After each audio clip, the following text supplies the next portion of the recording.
Welcome back to Witch on the Holy Night. The smile is already on my face, but let's hop right back into it where we left off. I think we were starting up a new chapter, Night of the Witches. Now, our boy Sojiro is going through it right now. I let's just hop into it, man. I don't want to see anything bad happen to my boy. I love him, bro. Ever since I laid eyes, bro. Please don't take him from me. Please, please, please, please. Starting with the wind. Oh my god. Night of the Witches. I'm so excited. It's been a minute since I've played or read, if anything. Sojiro returned to his apartment on foot, as per routine, under a blanket of clouds in the night sky. The rusty stairs of his apartment building clanged with each step. Out of the corner of his eye, no, he could see a. Okay, I'm stressing. He could see the bicycles parked by the apartment building's outer wall. He debated the pros and the cons of a bicycle, how much easier life would be versus the expense, the convenience versus the necessity. But in the end, decided one was not right for him right now. Clutching the bag of apples under his arm, he took out the keys to his residence. He tilted his head in confusion. More and more, he found himself preoccupied with such random thoughts, when the real issue at hand was deciding what to do with the apples he had received.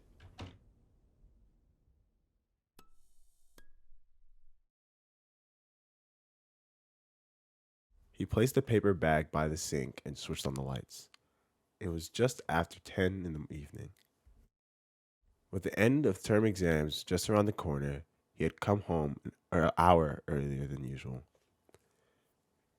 As he made back for the kitchen to pick one of the apples to snack on, he found an envelope stuffed in his mail slot. The envelope had no name, return address, or stamp. It's magic.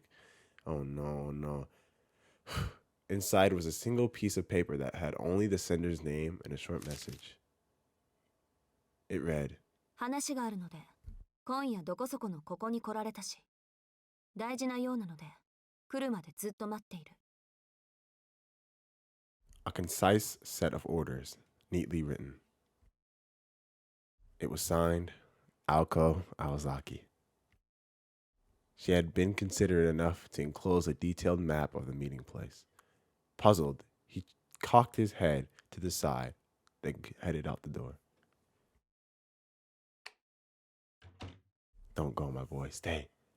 Afterward, upon the room's sole tenant leaving the premise, the envelope burst into flames and evaporated without a trace, as though it had never existed in the first place.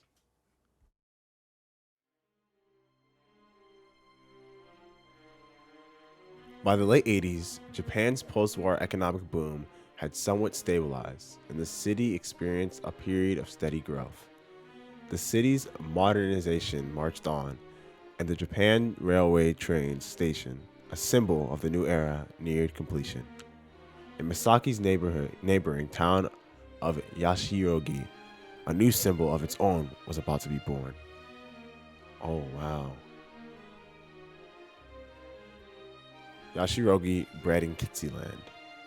It was Misaki's worst investment. Years later, it would be dubbed as a fool's gold of the economic bubble, a relic of a bygone age. Whoops, wrong button. What's the button to get you? There you go. Wow, okay. この町には夢とか遮奪さが足りない。 10 years ago, Yashirogi's renowned Tokitsu Banking Company ran factories all across the nation. Its proprietor was a middle-aged man, the age 56, by the name of Yurihiko Tokitsu, known affectionately by most as Topon.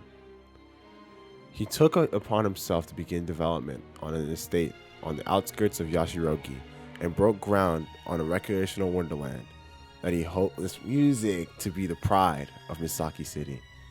The long-awaited opening came in 1981. After 3 years of investment, this local amusement park, full of all kinds of hopes and dreams, began its short-lived tenure. It covered more than 85 square acres. Its magnificent merry-go-round dazzled all who passed through the park gates.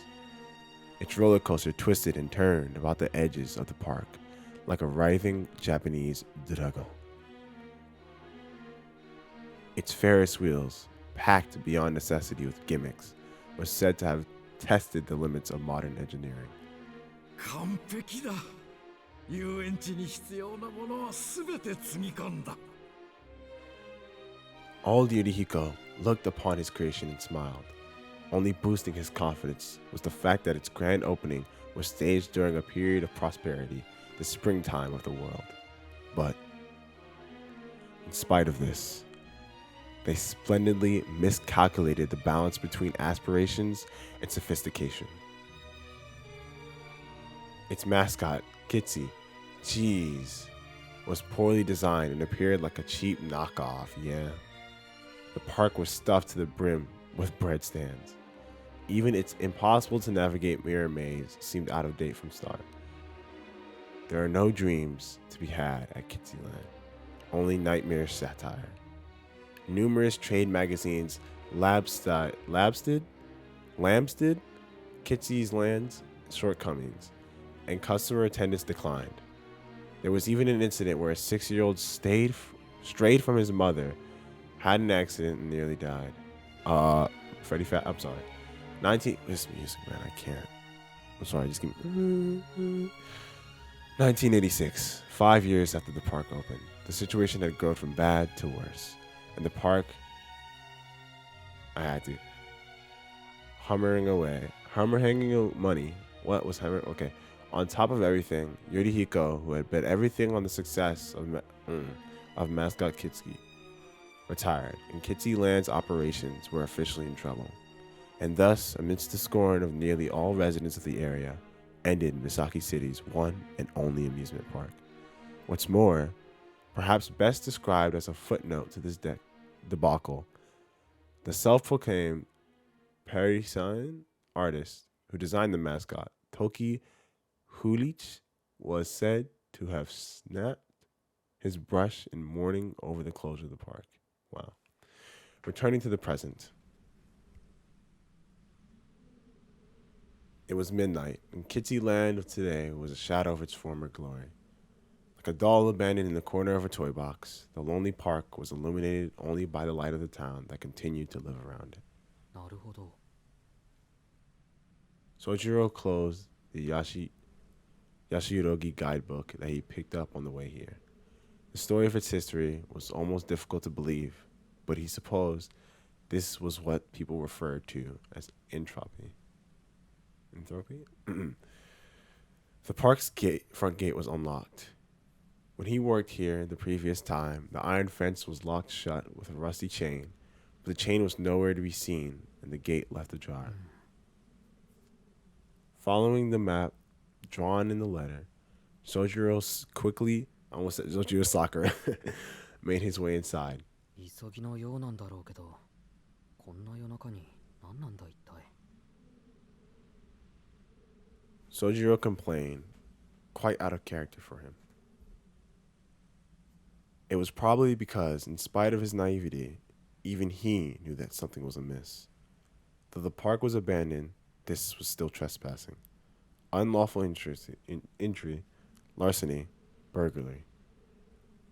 These were certainly not things, or perhaps crimes, that Sojiro was proud to do, but... すまない。お金は払えないんだ。ただで入って申し訳ない。 Money, the real reason his conscience was gnawing at him. He clapped his hands in apology towards the statue of Kitsy, on whose eyes the paint had begun to aptly dissolve. That is a terrible design, they're right. Sojiro passed the mascot, bleeding red paint from its eye sockets. I don't see that. Oh, I see it. And began to walk the night park.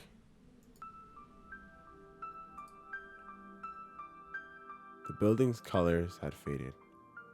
The collection of machines was rusted. The man-made residents no longer felt the passage of time. Even the ghosts themselves could not endure the disparity between this forsaken place and its previous grand stature. It was like a fossilized dream. These were the ruins of a paradise both created and abandoned by man in reality. The economy had stabilized, and the standard of living was on the rise. Nobody was overly concerned with the future. These were the remains of a wild and exciting era.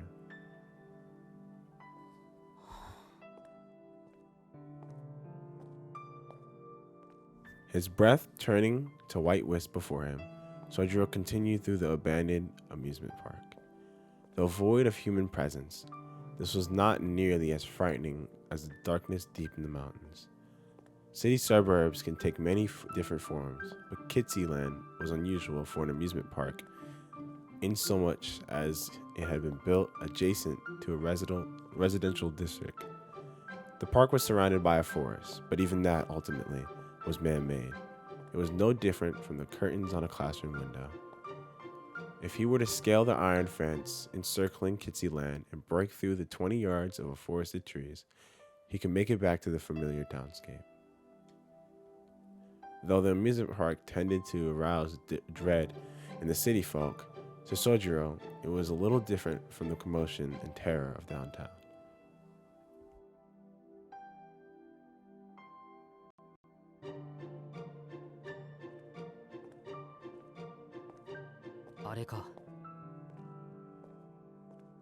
The central plaza was as silent as a grave. According to the map, the meeting spot was west of here. Is this what she meant by the place of dreams? Because the dream was... That's interesting if that's what she meant. Waiting for Sojiro at his destination was a rugged, imposing, magnificent castle towering before the backdrop of a cloudy night sky. Even for an abandoned park, it was a remarkable structure. If the roller coasters of the Ferris wheel were louder, intense attractions, this was in comparison quiet and easygoing. It was one of Kitsyland's 3 iconic structures, and in a way, the wicked fortress that guided this paradise down the path of enclosure. Generally speaking, amusement park mazes generally fall into one of 2 categories: a labyrinth, which disorients its viewers with its sheer size, and a house of mirrors, which disorients its visitors with optical illusions. Many of a labyrinth's guests enjoyed the brief sense of adventure that it afforded. Over the years, however, it would be usurped by the ever-increasing thrills of new attractions, such as the way of all trends, the curse of fads. The new must give way to the newer. On the other hand, the House of Mirrors was a time-honored beloved staple. Even within the confines of a classroom's dimensions, well-placed mirrors and well-directed light could both perplex and delight its visitors. And figuring in the cost of maintenance, a well-designed House of Mirrors could far outlive its labyrinth brethren. Even if both types faded into obscurity, they would remain a staple of what constituted an amusement park. However, that didn't mean that combining them would produce double the fun. Together, they transformed from entertainment into an uncanny realm from which those who dared to step in would never leave. In a similar sense, this is fire, can I just say that? Mystery Tour Castle was the park's very own otherworld. Indeed, 5% of visitors ended up requesting staff's assistance to get out. Wow. Modeled after European castles, it was greater than a football field in length. What? And the interior was further split into 3 floors. Wow. 2 floors above ground, 1 below, lined with mirrors from top to bottom, equal parts complex and vast. The maze demanded at least 30 minutes, even for veterans. One visit was all it took to be struck by claustrophobia for hours. Wait, is that how you say? I'm trying to think of how you. What is the phobia when you're like in close spaces and you? What is that? How do you say that? Claustrophobia? Is that how you say claustrophobia? That's how you spell claustrophobia? I guess that makes sense. Yeah, by claustrophobia for hours. It was this labyrinth that now stood in Shojiro's way. That's interesting. I've never seen that spelled out. I've always only heard it said. 真っ暗ってわけじゃないな。 I need to read more, I 電 guess. 気とかついてるんだろうか。 It seemed that Sojiro, unaware of what a house of mirrors even was, concerned himself only with its lighting. He checked the letter from Alko once more. I thought it burned. The letter read, oh, I guess the other part of the letter. I will be waiting on the first floor lobby of the House of Mirrors. The meeting place was definitely in here. There was something to see, by at last, as he could just make out light faintly through the doors. Putting aside his suspicions, he headed towards the entrance. The sound of his steps against the brick-laid path echoed faintly. He was far from the hustle and bustle of the city. The park's clocks no longer made tick nor talk. The winter's bite no longer blew in the night. From within the silence, the stillness that would cause any onlooker to hold their breath. Sojiro stopped abruptly at the entrance of the House of Mirrors. ところで青崎、そんなところで何してるんだ？ Look at the boy, dude. You can't take his life away, please. He called out, turning back towards the plaza. A sound rang out as if someone had dove behind the garbage can and it fell to the ground at their haste. A short silence ensued. For a moment, the abandoned park returned to its previous hush. Resigned to her having been exposed, the girl appeared from her hiding place. A new fit? Hold on. Oh, look at the girl, Alko, bro. Who said Melty Blood characters had no drip? Why didn't they put her in this, bro? I don't understand. His voice died in his throat as he took in the sight of the girl's familiar face in unfamiliar attire. Yeah, this is the first time seeing her in anything else, I guess. This Alko, with long flowing hair in the breeze, was different from the Alko that Sojiro knew. This is no nonsense Alko right here. Oh, she has an aura? Hold on, no, you're not about to do that to me. Screw the words. Yeah. Look at her and her beauty. Oh, this fit is so tough. I love red and black. Like, if you ever see me, if you see anyone wearing red and black in real life, it's me, because that's all I wear most of the time. The resolute stance and posture she took exuded the strength of her will. I think red and black is very easy to wear, though, so you might find a lot of people doing that. She stared directly at him with a sharp-eyed, piercing gaze. Her eyes were glowing with dim, phosphoric light, enough to give Sojiro pause that he might be hallucinating. An icy coldness in the girl's strength. Sojiro lacked a sense of danger, but the sense of imbalance caused even him to feel the malice in the air. It was as though Yuki Onna, spirit of folklore, had climbed out of the ghost story and appeared here in reality. Aozaki. Woohoo! Instinctively, Sojiro took a step back. Surprised, he was starting to feel concerned. An unpleasant premonition rose to the surface, bringing with it a sense of anxiety. In spite of this, he felt obliged to honor urban etiquette by seeing if she was all その right. 顔を見るに何かあったのかと一応聞いておくんだけど。 Without acknowledging him, Alko took a step forward. Her figure, this atmosphere, Sojiro found himself recalling a recent memory. Yes, that's why you about to get bodied, unfortunately. His twisted and knotted apprehension melted away and was replaced with a growing realization. The girl before him was very similar to someone he had seen before, that night in the park, though he had only seen her from behind. With increasing certainty, causing him to swallow nervously, he noted that they might as well have been identical. 何をしていたかって話なら見ての通りよ。ここで獲物が通り過ぎるのを待ってたの。あなたが入ってから私も入って逃げ道をなくすつもりだったから。You know what they say about honesty, right? Alko said, perturbed, I don't know, by the swift change in そう plans. か。待ち合わせ場所は合ってたんだな。 Sojiro was mightily relieved he had not gone to the wrong place.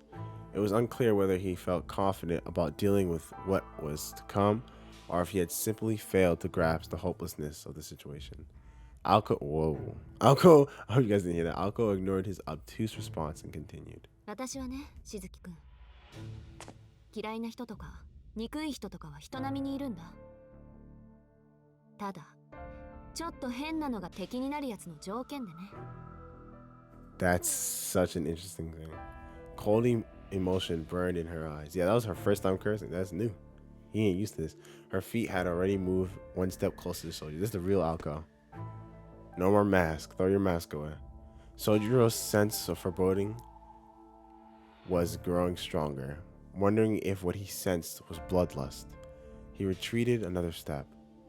Continuing as so, they maintained a distance of just 15 feet. 昔から私は嫌いな相手でも敵と思ったことはなかったの。でも逆に好きな相手を敵だと思うこともあった。理由は単純。Yo! She held she held her right arm out. The light about her was no illusion. 当たり前のことだけど。Oh my god. Is it bad that it reminds me of Danganronpa? I don't know. 私は私の感情を生み出すやつが敵なのよ。Her arm moved again. It was instantaneous.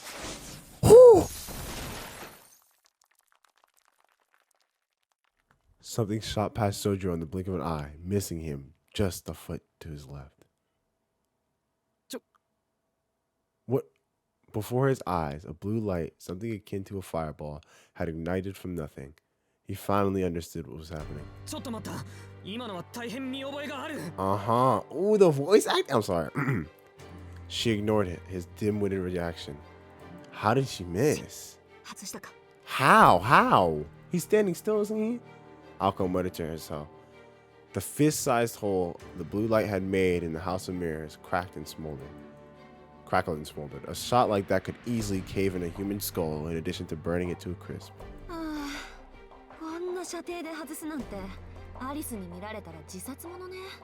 Plot armor? Sojiro fitted with plot armor? I'm sorry, every single one of these. Like, can I say that?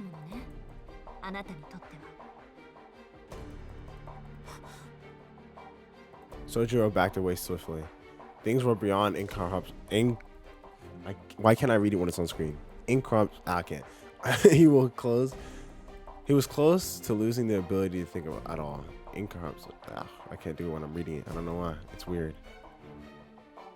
All he could make out was the figure of the dependable student council president, or at least what he had thought was the president, and the memories of the park that night 2 days ago. New track? He had never experienced anything like this, though most people living in a civilized country would have never seen anything like it either. A lethal weapon that could kill with nothing more than the pull of a finger had a way of suspending the ability of its target to determine between not just good and evil, but dreams and reality, past and future. And the more peaceful someone's life had been, the stronger that suspicion was likely to be. All that one could think about was the fact that they were alive at the very moment. It was as if he was an unwritten character on a blank piece of white paper. There was no before, there was no after, there's only what came next. This was a very common thought process for anyone staring down the barrel of a gun. 命乞いはやめてね。意味ないから。でも、恨み事ならご自由に。殺す側の義務として一言一句聞いてあげる。By saying it was pointless, she made it sound more like she would not listen to what he had said. However, Sojiro was in such a state of shock that it did not even enter his mind to speak up. Bro, run.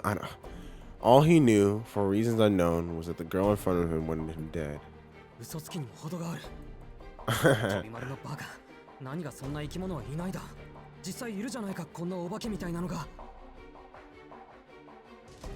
Sojiro felt that if he had said that aloud, the second blast would come even quicker than the last, so he kept it to himself.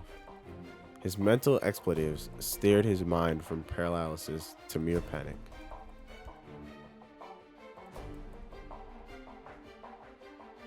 The response came not from confidence, however. Someday, out of the blue, someone is going to kill me. While it may have seemed like a baseless belief to hold, そうだった。都会には殺人事件がある。ルールを破れば殺されるのは当たり前だってちゃんと教えてもらってた。To Sojiro, the situation seemed to perfectly align with his inexperienced understanding that the city was a cold and pragmatic place. As far as he was concerned, in this moment, being killed by a classmate was nothing to be surprised by. In a society where murder was possible, he was able to accept this sort of situation as natural. Of virtually no concern was a series of events that led Aoko's aggression towards him. The only thing that truly confused him was Aoko's blue fireball. Sojiro swallowed with an audible gulp. To anyone who may have been watching, it was the response of a victim paralyzed by fear. そういうことよ。ようやく理解してくれたわね。多くは語らないけど、あなたにはここで死んでもらう。魔術は隠匿するものなんて言ってもそっちには関係のないことだし、単に運がなかったって思えばいいわ。大事なのは私があなたを殺したってことだけだから。Leave him alone, please, bro. I know there's no way. Sojiro got plot armor. I didn't read that. Done talking, Aoko once again lifted her right arm. This music. There was a hum like a machine. Blue light began to revolve around her arm beneath her sleeve. This was taking longer than last time, leading Sojiro to believe that it was going to be much stronger in the attack that was still scorching the wall behind him. The realization caused him to panic.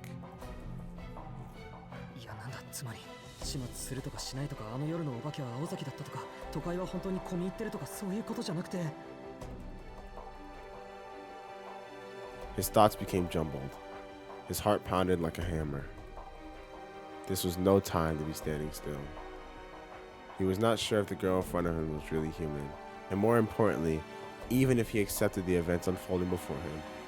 When all is said and done, 人殺しはいけないんだぞ。 let her know. Wait a minute. Wait a minute. He's glowing. Nah. That better not just be some special effects. He's glowing. Look at his eyes. He opened a magic circuit. Even if it was a fact of life in the city, Sojiro was not about to lie down and die. He's glowing. 分かってるわよ、そんなことは。 Aoko is funny. That's the first thing he said, by the way. Sojiro's scream, still entirely oblivious, was just the thing to invoke Aoko's full wrath. Oh my god, no way! He's fine. He eats those. He ran? Aoko fired a barrage of blue magical bullets. In an instant, Sojiro dashed into the shadows behind him, into the entrance of the house. Oh, he's a genius. The House of Mirrors. He's a genius. なんだい I guess she could blow up the whole thing, so it's pretty not smart. He darted feverishly down the hall. After a mere few feet, he was left completely out of breath. This was due to his shock at seeing yet another attack, fiercer than the first, that he had never seen in his life. And because he couldn't shake the thought that if he had moved even a second later, he would be dead. Bro, he was glowing. He could not afford to stop. The sound of merciless footsteps closing behind him. Oh no. ここならなんとか。 And you guys remember what they set up though. He's supposed to be a good runner. He threw everything into his legs as he sprinted. He's supposed to be a good runner, right? A straight and narrow passage about 60 feet long connected to the entrance of the main lobby. At this rate, if he could just make it to the lobby, he was sure he would be able to find as many hiding spots as he needed. 助かった。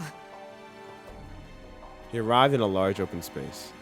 This was the first floor lobby. There was 3 passageways. One led to the basement floor, one connected to the first floor maze. The other was a set of stairs leading to the second floor. Sojiro did not particularly care which one he chose, so trusting his intuition, he made a run for the first floor maze when he ran into a damn...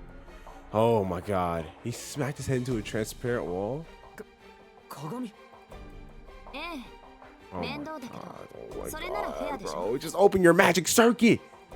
Just waste the meter. Heat. It doesn't matter.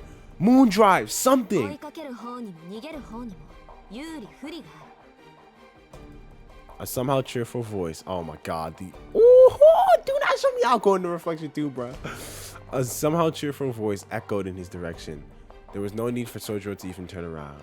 In the very same mirror he had crashed into, he could see Alco Aozaki's figure slowly approaching. それと1階の奥にある出口を Oh 封鎖しといた man, what a genius. 結界じゃなくて物理的にやりすぎて封鎖っていうより瓦礫土砂崩れどっちでもいっかとにかく下手に出口に近づくと崩落に巻き込まれるから生き埋めが嫌なら近寄らないことね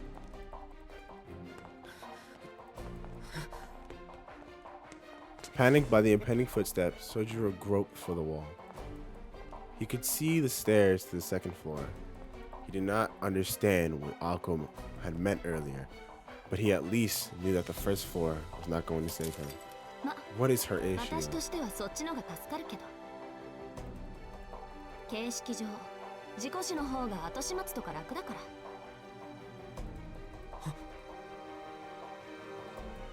Behind him was a creature beyond words. As she continued her idle taunting, she lifted her right arm. Ostentatously, I don't know. Oh my god. Her magic circuit, that is so fire. Even from above her clothes, one could see some kind of strange, incongruous pattern upon her body. The veins beneath her skin. They made it seem as though something inhuman was circulating her body. Hold on. Album cover. I'm sorry. Whether out of pity or repulsion, Sojiro stopped for just a moment. His pursuer even evaded his gaze. ああこれ普段は塗り薬で隠しているんだけど今日は特別魔術刻印って言ってね魔術師の証みたいなものよほら光が回ってるでしょこれがさっきのスナップわかりやすく言うと弾丸の元今日は調子いいし私魔力を効率よく使うのだけは自信あるしうんあと30回ぐらいかなさっきみたいな奏者ができるのは Perhaps she was on an emotional high, for her voice had become frighteningly friendly. Frightfully? The substance of the conversation could not have been any more unsettling, however. This dude. そもそも何を言っているかよくわからないんだけど青崎わからない段数はあと30発ってことそこまで逃げ切ればあなたの勝ちよとりあえず今日のところはね今日はって明日もあるのかな Sojiro knit his brows. Thank God he thinks he's gonna live past today. Holy crap. Alco's expression creased into a scowl at his behavior. Although he wasn't panicking, it seemed that deep down he still did not feel the full weight of the crisis. She knew he still didn't get it. 宣言はしたわ自由時間はこれでおしまいまだ罵り足りないだろうけどま、その手の時間はキリがないしねこの辺りで諦めて It appeared Alco had prepared this theatrical dialogue ahead of time. Not to allow her opponent time for futile pleading, but to give him the time to curse her, his killer. I'm just gonna say foresight, was her modus operandi. With this victim, however, it was not going as she had hoped. とにかくそういうことだから Damn, so she wanted him to berate her with insults and like just to make her feel it. Make her feel it, but 狩りの時間と行きましょうか her voice was void of emotion and her eyes ruthless as they bored into her prey. This time, Sojiro finally accepted that he was going to die.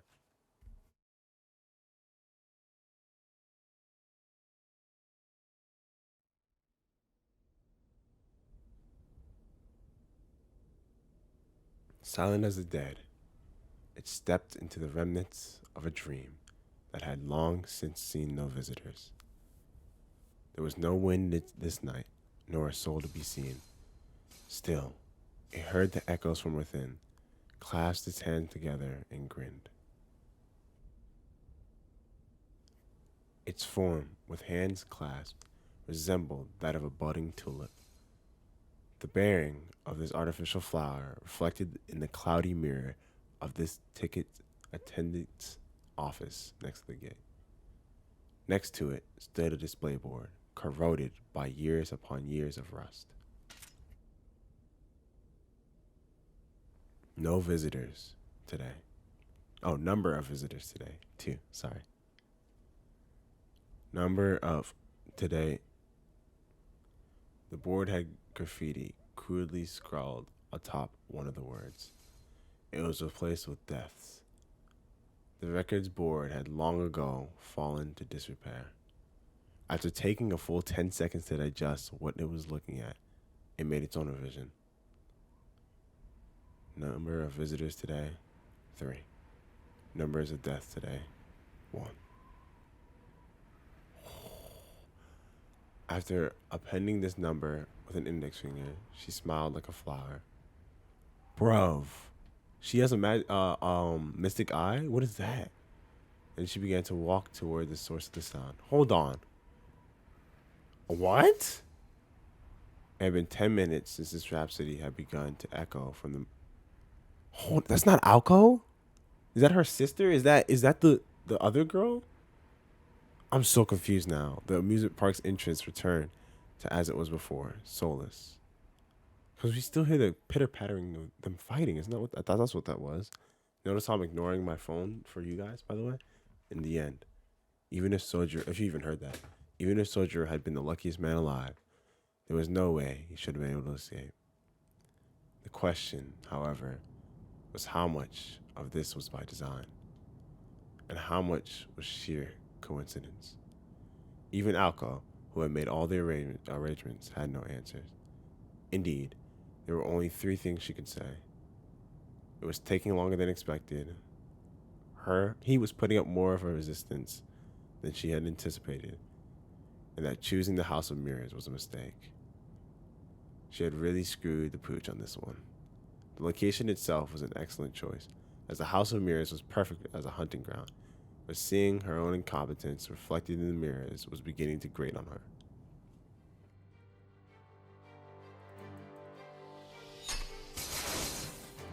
How is she missing? Yo, my maid had a lot of work to do, because clearly this, to where she is, not insane. The moment Alco's right arm began to glow, Sojiro made a beeline for the staircase in front of him. A strobing series of blue flashes lit the room behind him. The hunter calmly followed her prey, and the prey desperately ran for his life upstairs. This is so dumb. What? This is just what the doctor ordered. Bro, fight.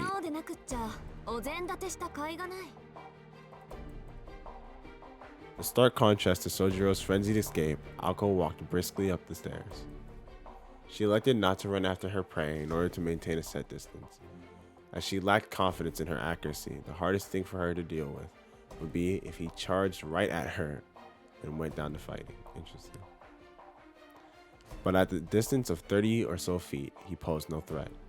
By the time her prey drew near, she could fire 10 shots and hit with at least 4 of them. Their positioning just a moment ago hadn't been ideal. At that distance, in a space that open, if he flanked and rushed her, there was a chance, however small, that it could turn into a fistfight. Currently, Alco's best weapons was the bullets from her right arm. If she was going to capitalize on that advantage, it was in her best interest not to close the gap between them. If there was a good time to approach, it was only after her prey had been exhausted and had lost the will to continue. Would she pierce his leg, shoot him in the back? Or perhaps, would he just give up after losing himself in the labyrinth? The hunt would end when her target sustained some sort of injury and became unable to run.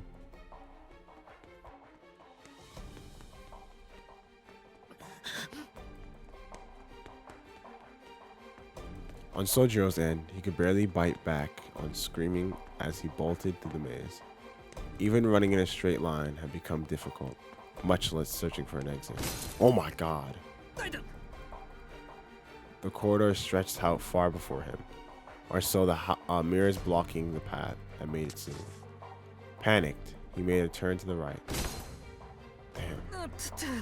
Sojiro, I'm rooting for you, please. Clutching his head with his right arm, Sojiro led with his left, groping through the air to see whether a wall was there or not. He dove down the hall to the left, narrowly dodging the bullet targeting his life. How is she this bad at the game? Plot armor is insane. Wrong button. I'm sorry. I meant to do this.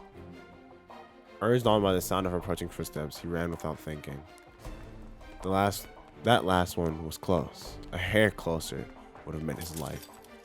He caught the odor of his burnt hair from down the back of his neck. He was very lucky, or perhaps very unlucky. If he were actually lucky, yeah, he would not be in this situation in the first place. The second floor of the House of Mirrors was structured like a giant spiral.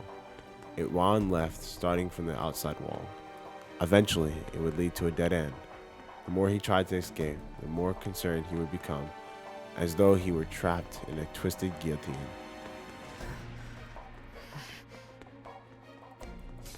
His stifled screams threatened to leak out as complaints. No matter what he did, he was going to be killed. All of his struggling merely served to prolong the inevitable. Yet he ran. No matter how many mirrored walls he rammed himself into, he ran. Even after crashing so hard that his forehead bled, he saw stars. He ran. Pain shot through him at every turn. The more frantically he ran, the more intensely he smashed into the invisible walls. His body began to understand the rule and begged him not to run anymore. I'm rooting for you, man. His breath was already ragged after sprinting a couple hundred feet. Could you imagine, bro? No matter how he thought about it, this was not normal. This was way too crazy. This was all just a bad joke. If he turned around now, she would apologize for taking it too far. His mind had gone blank as his body continued to slam into the mirrors again and again. His feet slowed as they began to believe that perhaps it really was all a joke. But then he felt a chill. That's going straight to his arm. A touch of death upon his neck. Come on, Sojiro ain't dying. It would not be an exaggeration to say Sojiro knew this kind of terrible chill went too far. Or far too well. Ever since he had arrived in the city, he had come face to face with more than one or two near-death experiences. From someone who did not understand city life, his present predicament was not unlike what he had experienced: the traffic on the streets or the commuter rush on the station platform. He was far from an innocent babe, unable to comprehend life or fear. Rather, everything he had known became irrelevant when he was flung into a completely different cultural sphere. Even society's promise of safety, something urbanities took for granted, were threats unknown. So, he was used to this already. Though, if he were to be honest, he was dissatisfied with some things. Things superfluous to necessity. This world was overflowing with valueless things, and they were all dangerous in some way. Even the everyday necessities sold at the convenience store were, as far as he was concerned, amazing tools. Civilization had raised the standards of living so high that it numbed humanity's sense of danger. The city's constant pursuit of wealth and convenience was a poison to a country boy like Sojiro. And he did not have the capacity to accept these conveniences. Who is that? Is that him? Yeah. That's such fire art. Can we talk about the reflection? That it was possible for such conveniences to easily and suddenly become misused and cause unintended accidents had always made him anxious. Why? He had to wonder why he was even here. How is she missing so often? She sucks. Just open your magic circuit, man. Just be a Deus Ex Machina, please. Ah, how ironic. It took a real threat of death to finally make him realize, like a divine revelation, What he failed to understand until now, he'd always had to accept the unaccepted. Near-death experiences were more common than one might think. To begin with, safety was something that came at a price. Being alive meant that the opposite was always lurking around the corner. It was just like a street light at night. When the sun rose, its illumination would naturally disappear.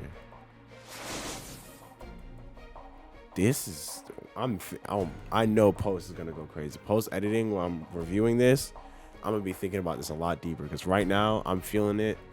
Another barrage of strange projectiles whizzed mercilessly by him. He recalled in the back of his mind the charred remains of someone at the hands of the blue flame 2 nights prior. Somehow, this situation reminded him of a horse being led by a dangling carrot. For now, he lifted his head and continued to run through the labyrinth. But for what purpose? Is this fun to Aoko? Why is she doing this? Though he knew the pain in his chest was very real, he felt disconnected from it. The night sky, visible through the skylight, was a muddy ultramarine, no longer resembling the one he knew. And managed to calm himself. Sojiro began to laugh in despair, as though something rather precious had been broken. Everything had become meaningless anyway. Even so, his legs somehow made their way forward at the sight of her reflection in the mirror. Like a game of cat and mouse, Sojiro fled through the labyrinth of mirrors. Then after 4 minutes, that strangely unreal tension ended. The last bullet. The 9th shot, a blue light hit inches away from him. It exploded the moment it made impact, launching Sojiro into the opposite wall. Of all the fire he had taken thus far, this shot indisputably brought him the closest to death.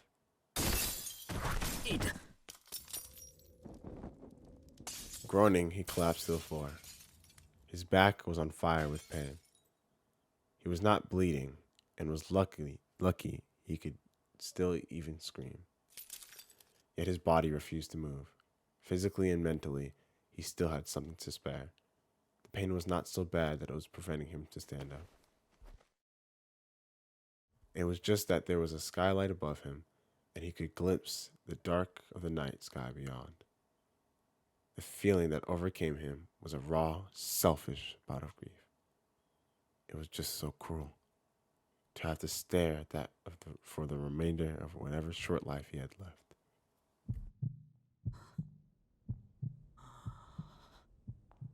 Sojiro's ragged breath slowed. For all intents and purpose, he had given up. He had given up running away from the sound of pursuing footsteps, or perhaps even the problem at the root of everything.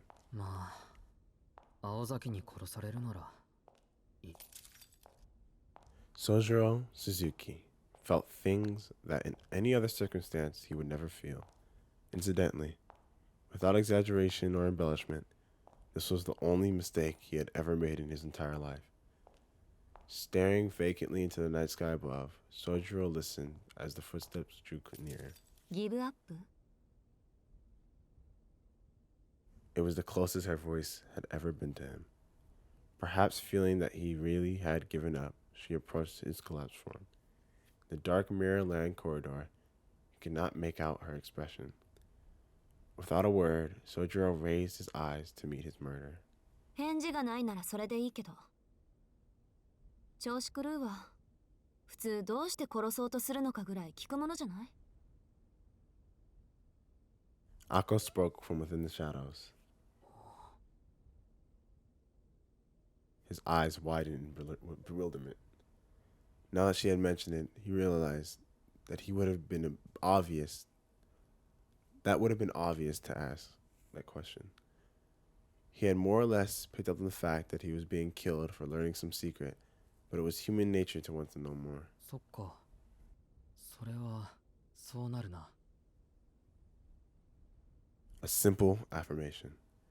His face was a mixture of his resignation and a forlorn longing. He thought for a moment before. でも言う必要はない。聞きたくないんだ。そう。 He responded in a mature, subdued voice.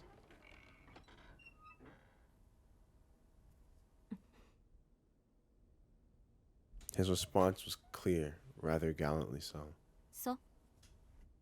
じゃ、殺すけど。死ぬの怖くないの？怖いに決まってる。何より痛そうだ。 His face turned weary as he objected, to which Alco frowned.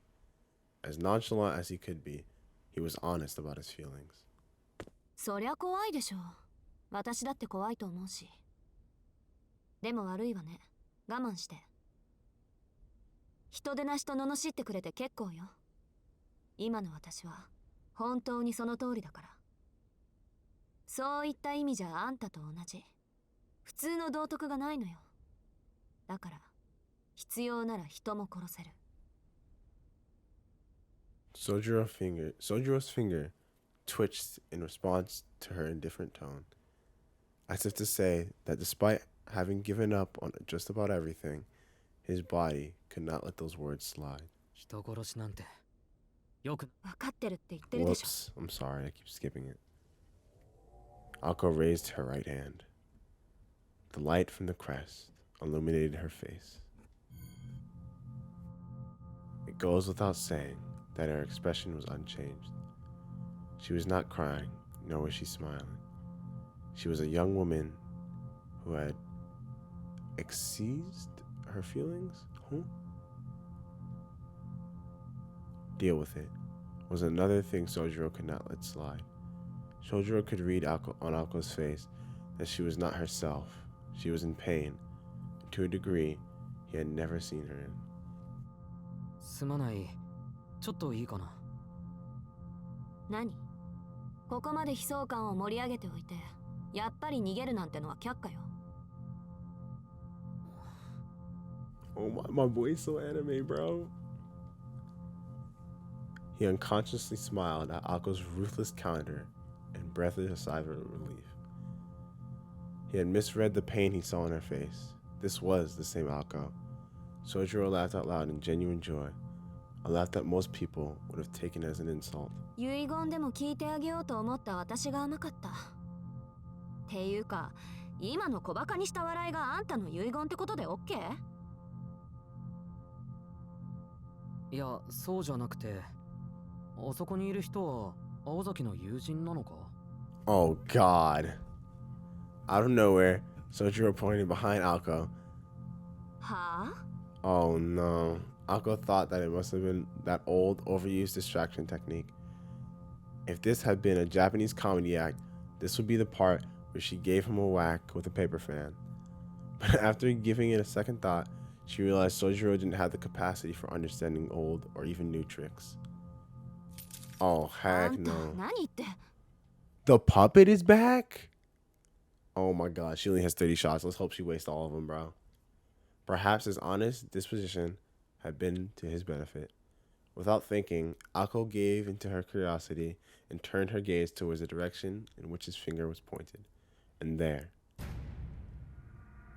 something that should not have been there was in the maze. Something was creaking a wooden smile. It was an ominous, creepy, uncanny figure of a girl.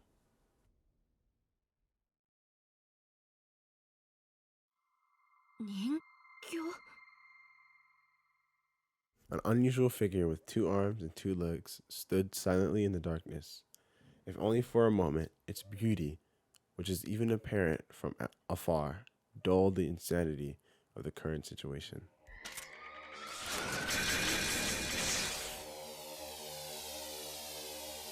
Extend, extend, extend. The utterly unknown threat made Alco freeze on the spot. Avoiding it didn't even occur to her. Humans possess intelligence and knowledge, but when confronted with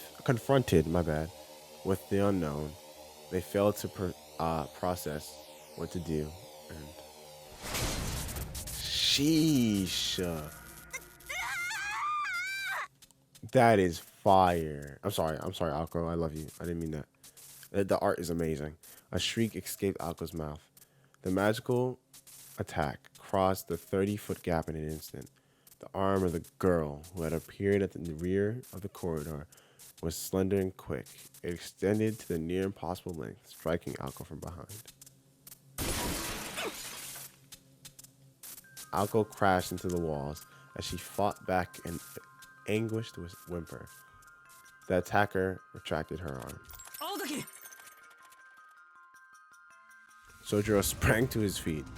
He darted to her side and used all the strength he could muster to get her to her feet. He could not believe how light she was. In Sojiro's mind, Alko was an extraordinary individual. He'd expected that if he were to even touch her, it would be apparent she was far stronger than he. But in reality, she felt about as heavy as you would expect a 100-pound girl to feel. Jeez, that is fire. Meanwhile, the thing continued to reel in its arms, as if it were some mere sort of mechanism, my bad. Having extended more than 30 feet from the elbow joint, it clanked as it returned to its previous shape and size. 大丈夫か? やめてよ。わからないわ。なんでそんな顔できるの？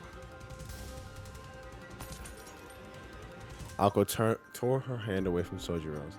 Suddenly, she felt her knees buckle from under her feet, but Sojiro caught her before she could hit the ground and helped her to her feet. 無理するな。で、あいつは知り合いか? He looked back at the eerie shadow 30 feet away as it finished retracting his arm. そうね。似たようなやつとは命をせめぎ合ったのかよ。 Alko grabbed her lower back as she answered.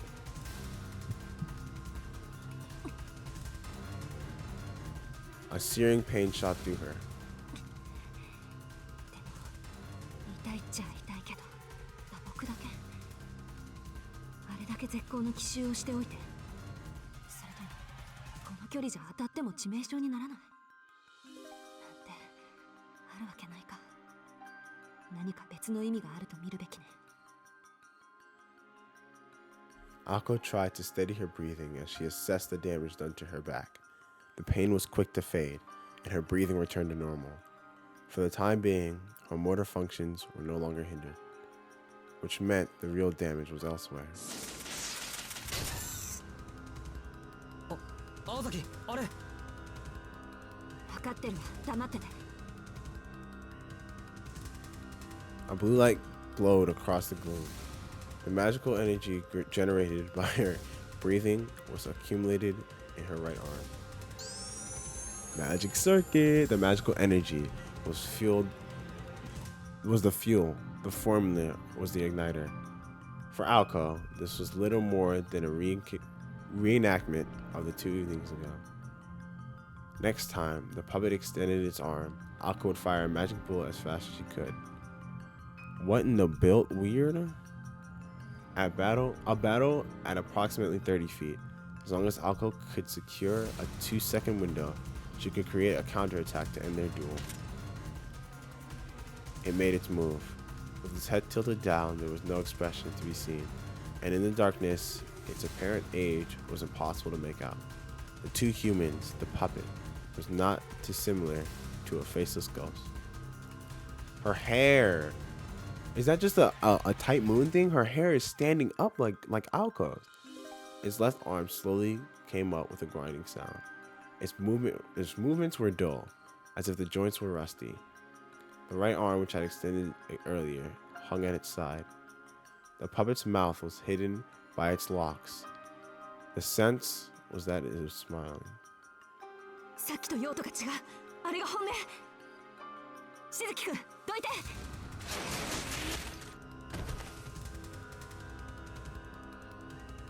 Bro, please say she doesn't get hit again. She threw herself into Sojiro and extended her hand. Its arm extended at that very moment. The timing was impeccable. In a single second, Alko's magic bullet scored a direct hit on the puppet's arm, reversing its trajectory and sending it crashing into the puppet's body with a violent explosion. She's a genius. Oh. Word? Or at least that is what would have happened had the magic formula been invoked. It cut off her magic circuit, huh? She barely avoided being struck once again. When her magecraft failed her, intuition took over. She managed to get away. やられた。最初のはそういうことか。 She clenched her teeth in frustration, her thoughts racing at a mile per minute. Fight or flight. It only had one arm left, which would take time to retract. This was the best shot Alco had at defeating it. If she could evade the right arm just a fraction, she could get close enough to. Whoops. What the hell did I do?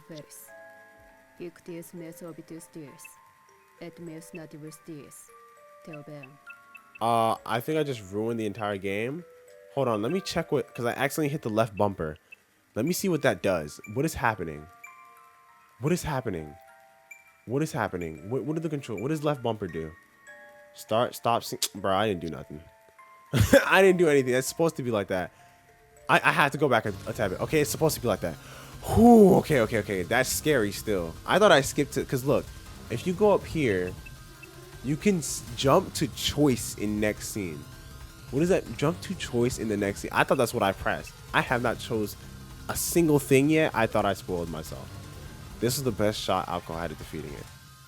If she could evade the right arm just a fraction, she can get close enough. Wait a minute. Jump to choice in. I think if you click this, you can jump to whatever scene you choose. I don't think it's saying jump to a choice. I might have to go back into an older episode and see what happens when I press that button. Right now, yeah, let's go back to the.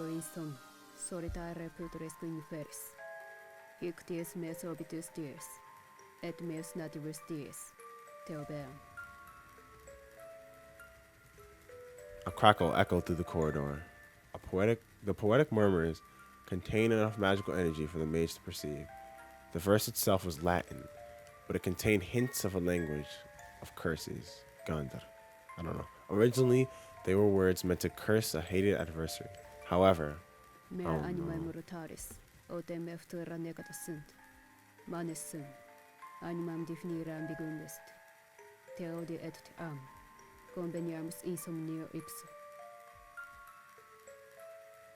The puppet was directing the words at itself. Curses beget curses. The victim calls down a curse on the assailant, creating a vicious cycle of negativity. The incantation was meant to do just that. However, this was ultimately a one-puppet show. An unprecedented source of power akin to auto-intoxication. As unbelievable as it seemed, the cycle of curses had been turned into a perpetual motion device. 何それ、レベル高すぎじゃない。 Akko abandoned the idea of digging her heels in. It was time to flee with all due haste. 何してんの、あんたも来る。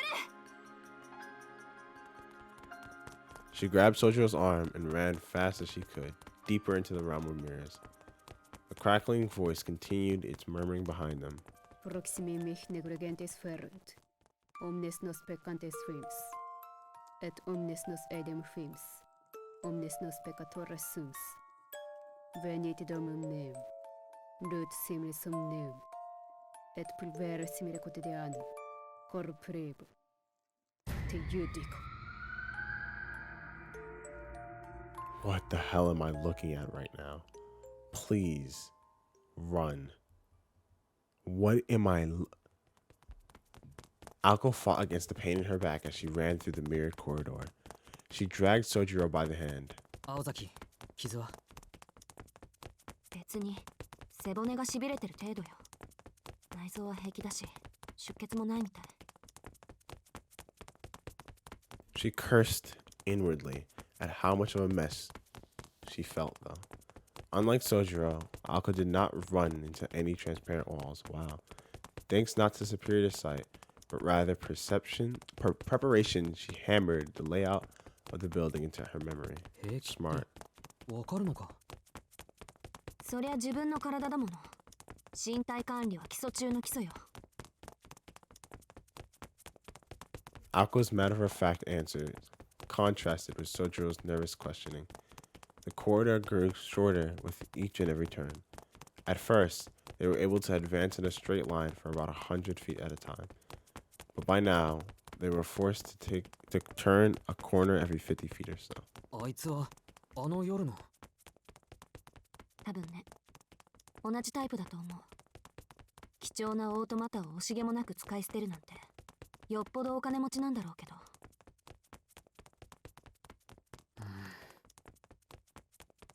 Sojiro furrowed his eyebrows. He was grateful that she was answering his questions, but baffled by how strange words she was using. 青崎ストップ。もう随分走ったぞ。 This dude wants to die. あいつは曲がり角一つ分向こうだ。少し休もう。 His words suggested that he was still concerned about her injuries. Ako shook her head in irritation. あの距離を狙ってくる相手に通路一つ分のリードは無意味よ。せめて二つ分に行くまで走るの。The art is so godlike. Sojiro nodded. With that matter settled, he asked. なんで俺を連れて行ってるんだ？逃げられたくない That's か a らじゃん。 valid question. What? Answering curtly, Alko glared at her naive prey. I guess so, because technically, what if he just left him alone? You would have never known. The two of them headed for the next corner. Their legs began to slow as they rounded one more.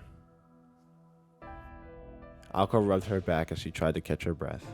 Though Alko had insisted that she was fine, it appeared to have been bravado. Even the usually clueless Sojiro felt the desperation they were in. He stood behind Alko with his arms folded. While they had a moment, he tried to make sense of everything.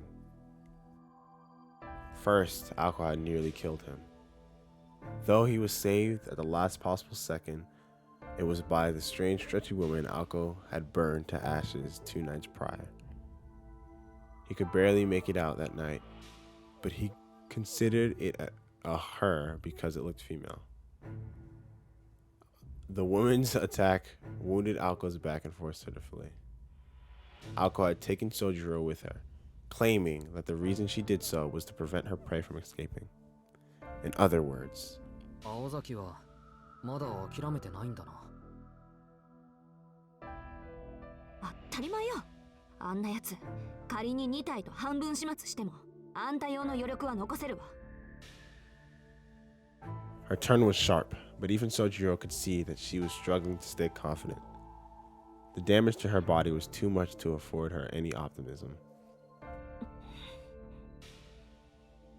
Still, the fury in her eyes refused to accept her circumstances. 中がところどころショートしてる。あの右腕は回路を混戦させるジャミングってわけね。Though the proper response would have been for her to tremble in fear, she did nothing but shake her fist in anger. The disruption of formulae was only supposed to work on absolute beginners. Wow. If it had been her roommate, the arm would have been repelled in an instant, the instant it hit her, and the attacker's circuit burned out, rather than her own.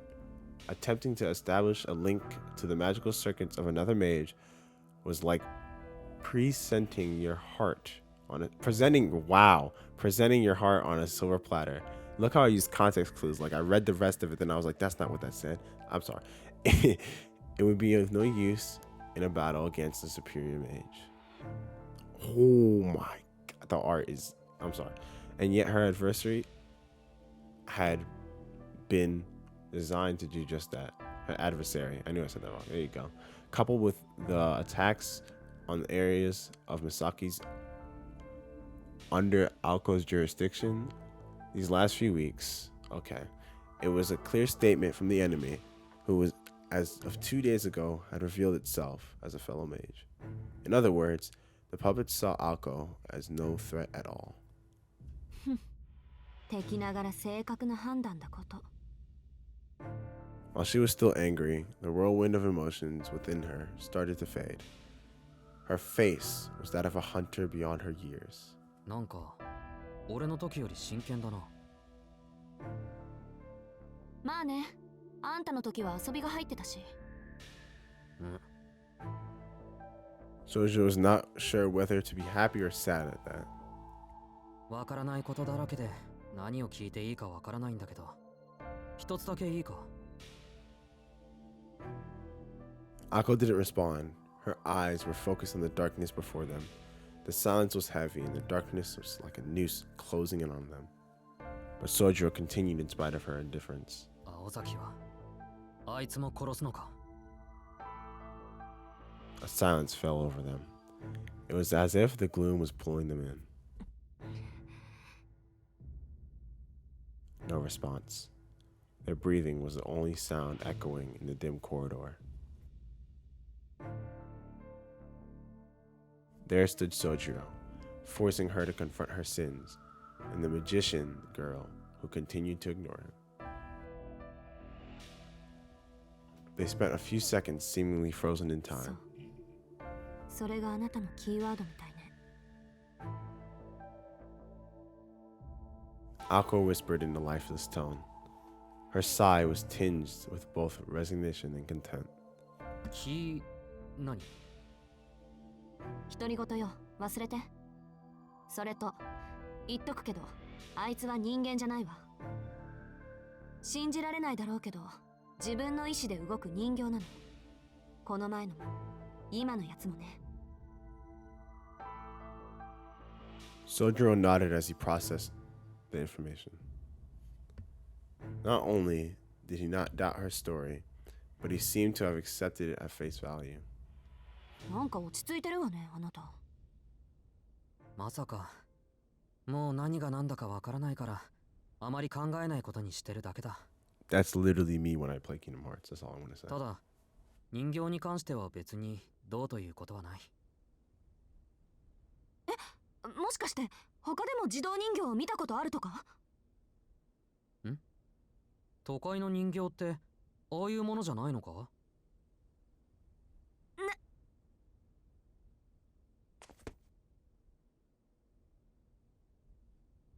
She's about to blow. She could barely stop herself from falling to her knees.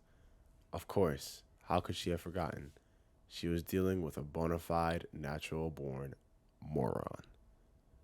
As a student who transferred from the isolation of the mountains like an endangered species, his utter lack of common sense rendered anything miraculous as mundane.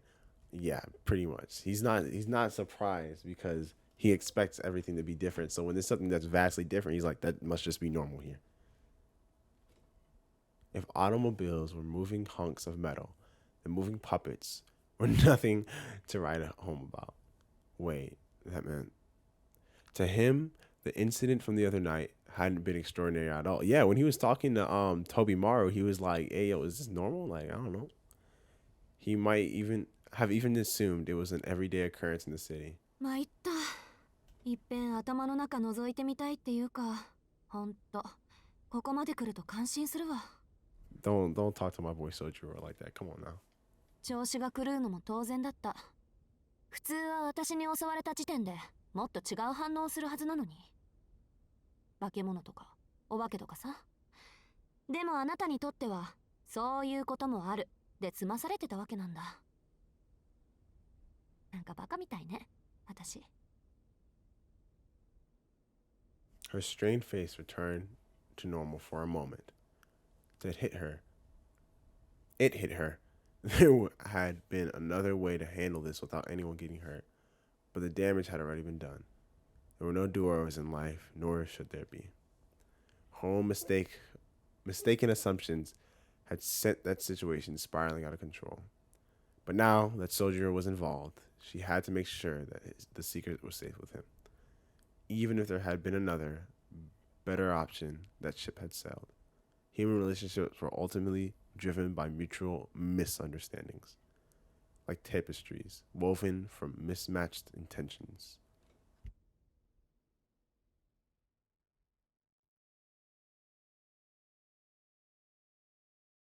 Break time was over. There stood Aoko Aozaki and Sojiro Suzuki. The first idle conversation they had since their first meeting had come to an end. Not that they had a choice in the matter.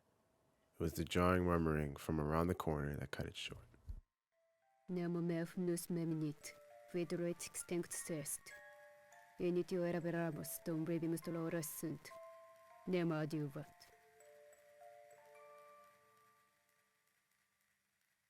The enemy was just around the corner, visible in the mirrors parallel to it. 悠長に話してる場合じゃないわね。とにかく今は距離を。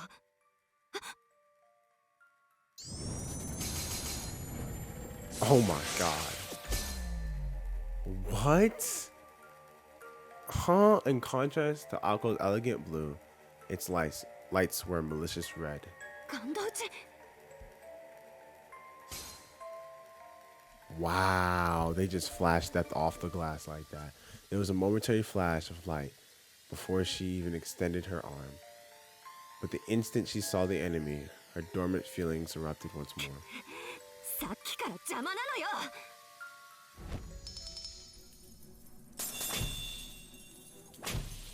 She channeled all of her pent-up anger and shunted it into her right arm.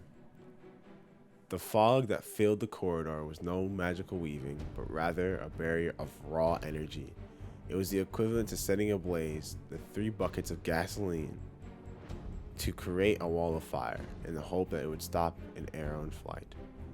If the puppet had attacked with its arm, it would have pierced such a wall easily, but because it had loose curses with no definite form, the wall of energy repelled the attack. While it was a huge waste of magical energy, it was the only means Alko had to protect herself in that very moment. Unfortunately, its protection was reserved to Alko alone. Wow. Sojiro held his hand to his mouth. While the curse had been weakened to the point where Alko could no longer feel it, it had plenty effect on Sojiro, who was not a mage. As if it understood this fact, the puppet turned his gaze from Alko to the unanticipated human behind her. こいつは関係ないでしょ。 Oh my god.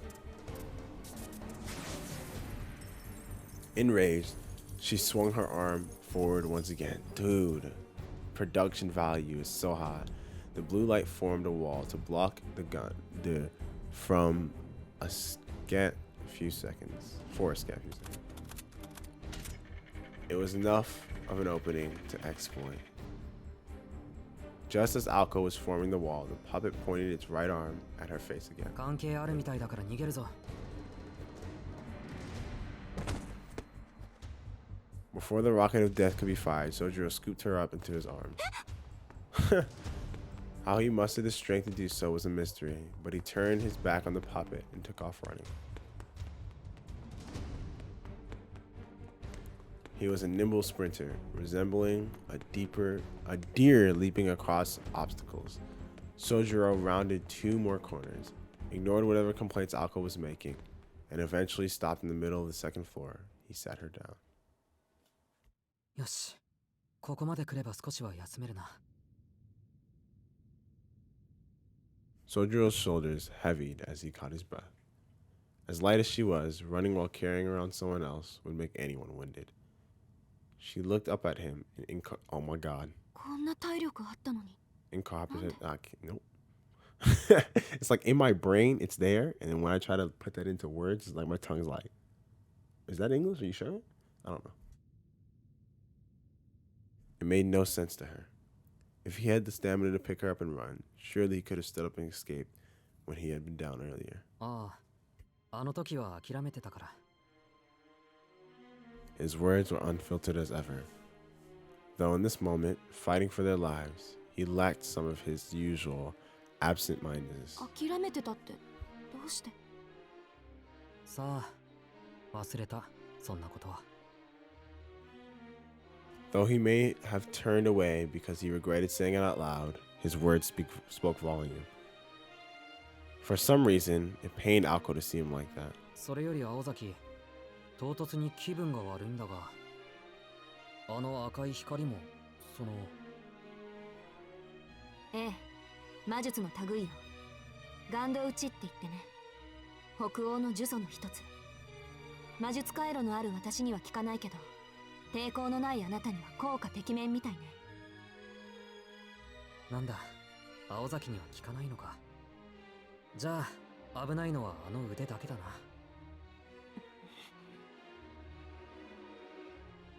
Alko had no idea why he was relieved. but she gritted her teeth and fought down the urge to snap at him. There was no use yelling in times like this. Above all, she felt that it would have been petty in the extreme to voice her annoyance right now. そうね。注意するのは伸ばしてくる腕だけ。大した相手じゃないわ、やっぱり。This time, it was not false bravado. Such an enemy would normally be a breeze for Ako Aozaki, but her shameful negligence had led to disruption of her magic circuits, making her even less formidable than her enemy. At this point, Ako had no way of attacking. The only option left for her was to wait for it to expand all of its magical energy, but its perpetual curse mechanism made that a non-starter. This game of tag would not end until one of them was dead. She realized that she was in the same position she had cornered Sojiro in earlier. She glanced at her right arm. She could not imagine how she had gotten into such a mess with her magical energy at more than half its capacity. This had to be karma for having enjoyed toying with Sojiro だけれ earlier. どいるところにはいるものね、神様って。 She grumbled under her breath as she shifted her focus. She had the fuel for the fire, but not the igniter. And that killing machine would chase her until the end of time if need be. What she should do next was blindingly clear. You have a cell phone in the 80s? Is that a thing? Alright, I'm sorry. Magic phone? Call Alex. I don't know. Aozaki. Wait, sorry. I missed it. Boop, boop, boop, boop. We're getting back. Aozaki. I missed it again. She's something about being normal, okay? ごめん、考え事してた。確か。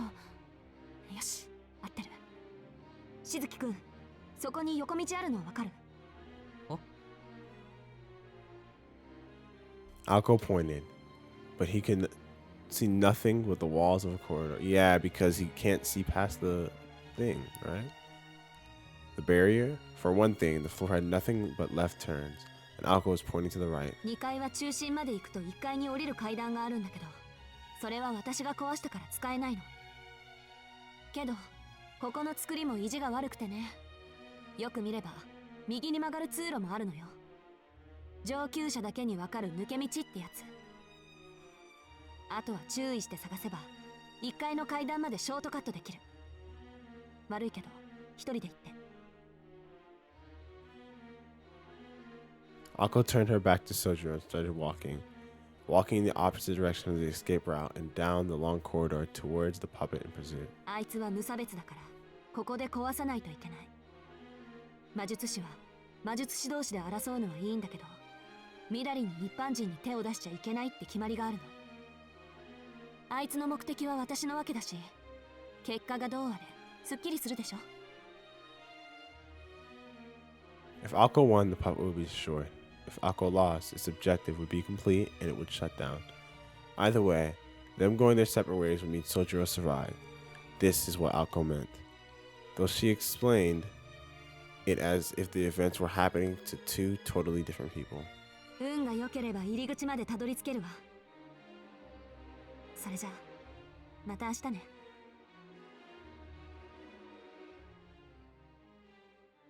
Even Sojiro could tell she was just trying to act tough, but she had already disappeared around the corner by the time he thought to stop her.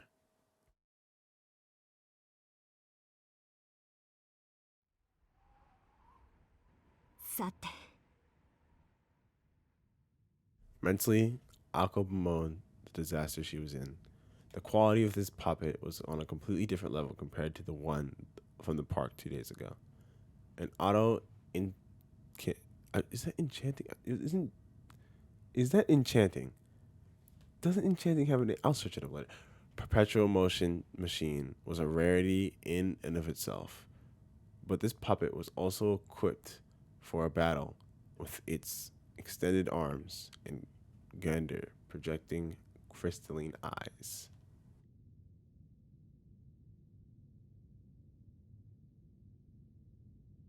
It was a first-class product that, if put on the markets, would sell for hundreds of millions of yen. although that was only when factoring in its value as an antique. For the purposes of combat, it would have made more sense to mobilize a significantly less expensive familiar. To use such a precious commodity as a tool for murder marked this puppet's master as a completely different breed of crazy from the enemies she had faced up until now. Vivo in som solitare putresc inferis. Ictius mers obitus dies, et mers naturus dies. Theobeum. 来たわね。 A sound of crackling music box filled the air. The automata, animated by its own curses, approached. The corridor measured approximately 30 feet in length. Alco lay in wait around the corner, further down the hall, anticipating the puppet's appearance. This was not to buy Sojiro time to escape, far from it. Alco had concluded that she couldn't make a break for it under the current circumstances. Even if she did try to escape and by some miracle made it out of the House of Mirrors, that was as far as she would go. Outside with no cover, Alco would quickly be overtaken and skewed from behind. As long as her mage craft was disabled, escape was impossible. Instead, she chose to force the enemy back. Her situation was not the most favorable, but neither was the puppet's. So this narrow hall gave Alco no place to run. It in turn prevented the puppet from reaching full speed. That was the weak point of this machine. Automata of this era had a tendency to struggle with minute changes in speed. セット。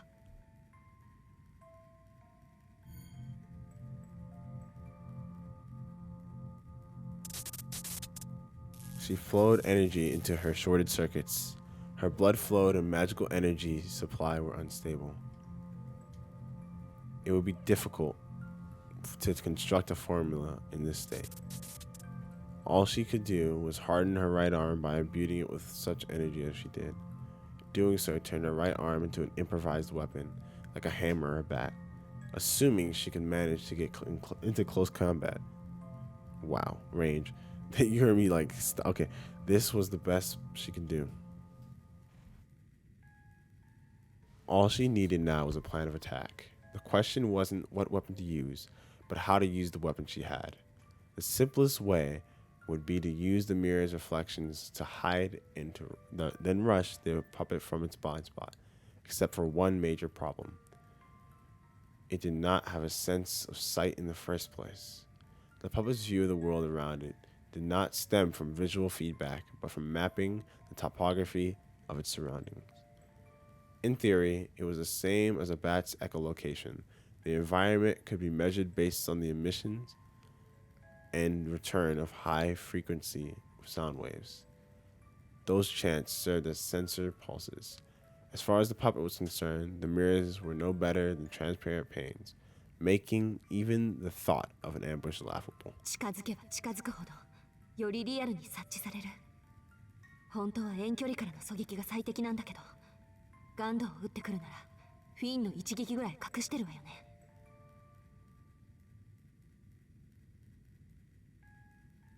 Gander was Scandinavian in origin, and, considering its simplicity, highly versatile. It was most effective at impairing a target's health by pointing a finger. As a single action magecraft, it was limited to only causing illness, but there was a secret technique said to be the greatest mystery of the Gander shot, the fin shot. It could do more than cause simple illness. It was a deadly curse that could stop the heart. The wound on her back set her nerves on fire.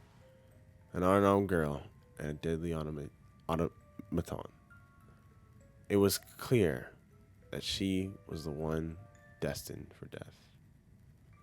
She considered her slim chances of survival when a vision sent chills down her spine. Who? Quietly, using everything she could to clamp down on the feeling, Alco faced her all too familiar illusion. She clenched her teeth to keep them from making a deafening clatter. But there, the sensation of fingers crawling up her neck behind the specter stared laughed. This alone made Alco want to bolt. On top of it all, when Alco tried to mentally stimulate the coming fight, she estimated a 2 in 10 chance of dying in the first 5 seconds. 20%. At times, her predictions were harsher than reality. If Alco fought the puppet 10 times, she would die twice. What is going on? She could not stop herself from visualizing her own corpse. She imagined herself collapsing, crumbling under the puppet's curse. Her eyeballs swollen like a blowfish, blood and other fluids oozing from every bodily orifice. 1 in 5, 1 in 5, 1 in 5. A 1 in 10 chance of death was bad enough, but 1 in 5, it drove her crazy.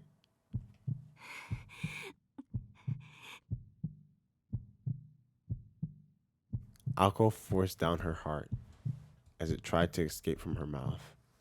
Taking a breath, a deep breath, she peered at her own reflection. She thought back to the White Knight half a year ago. This, she decided, was nothing compared to that. 6 months ago, at the Koenji estate, the Hound of White Roses, the Wandersnatch that appeared from within the thick fog, had killed Alco 100 times out of 10. Mea animae brutalis, otem eftera negata sunt. Manes sum, animam definire ambiguum est. A dark curse shattered Alco's daydream. It was only 30 feet away. The puppet rounded the corner. Either side stood in the shadows, their forms indistinct. The puppet gave no warning. Without preamble, it swiftly fired Gander Barrage. Just as Alco planned, the curses fizzled out as they hit her mist-like barrier of magical energy. The protection would only last a few seconds, giving her just enough time to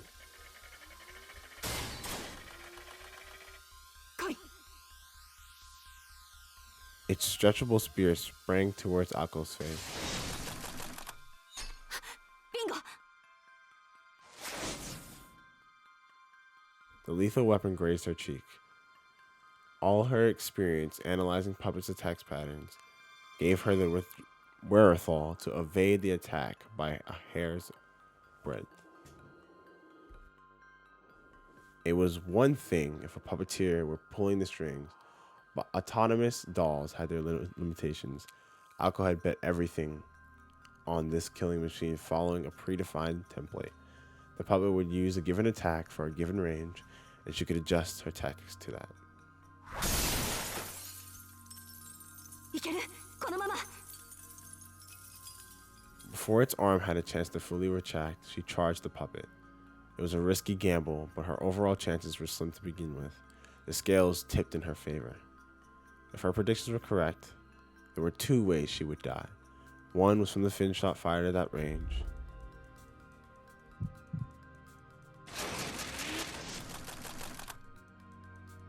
And the other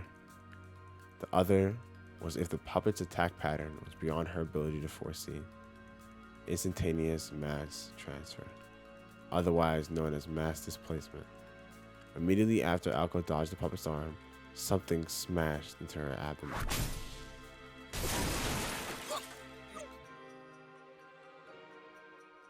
The head-on collision from his shoulders felt like a rocket, but where had the ability to propel itself come from? Puppets like this were not built to have abilities to jet around like that.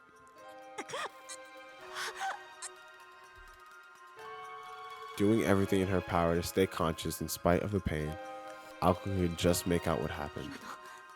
推進力じゃなくて Yes, the puppet's arm had not returned to its body.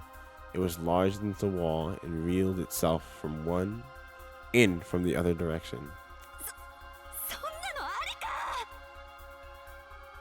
Swallowing her surprise, she hastily pulled herself back up. Her abdomen, specifically her diaphragm, had been dealt a significant... I'm just looking at the background, I'm sorry. Oh my god. Significant blow. The attack left her disoriented. Thankfully, the puppet was surprisingly lightweight. Her bones and organs were intact, and she had sustained no life-threatening damages. She was having a hard time breathing, however. She was shaking, though she managed to keep her calm. In another 2 seconds, she'd be back on her feet. No, that was 2 seconds long. She told herself to calm down, and she was already calm. She'd only briefly lost her bearings. She was fine.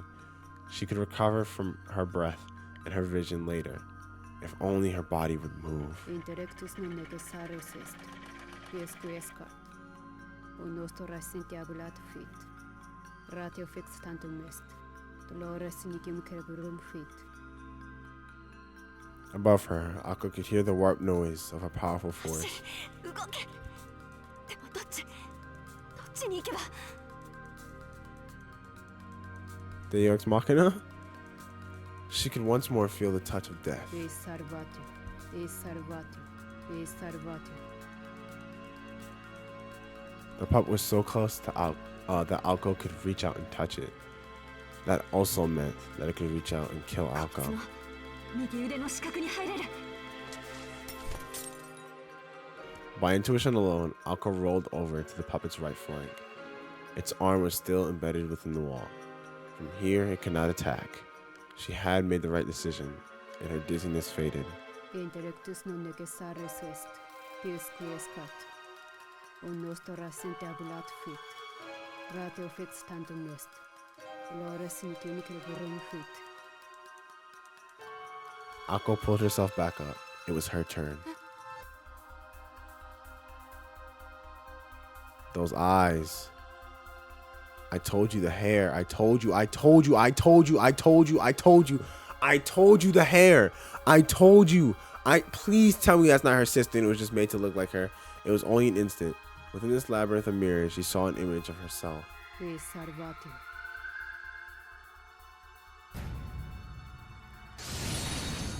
What's the...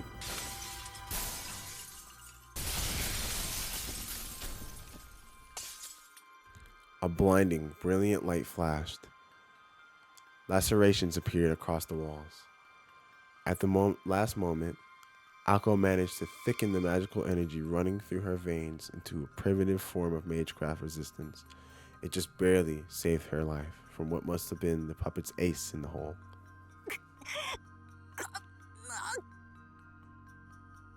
The puppet bore a striking resemblance to Alko. I told you when I first saw her. The powerful curse was not satisfied by stopping Alko's heart, but destroying her entire being. Alko did not have the time to be shocked.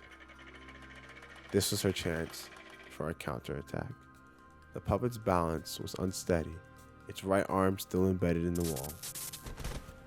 Alko prepared to give its defenseless body a strong kick, but her knees buckled and she collapsed into a heap on the floor. Bebo insomno, solitare putresque inferis.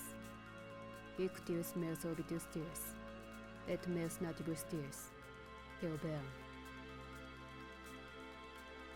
A sudden nausea and lightheadedness overcame Alko.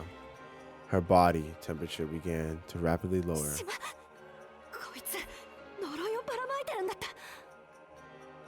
She noticed too late. The puppet's curses circled the hall. The cursed chant that the puppet used as a source of power doubled as a defense mechanism, crippling those who drew near with illness. She bore the full brunt the entire time she was in close proximity to it.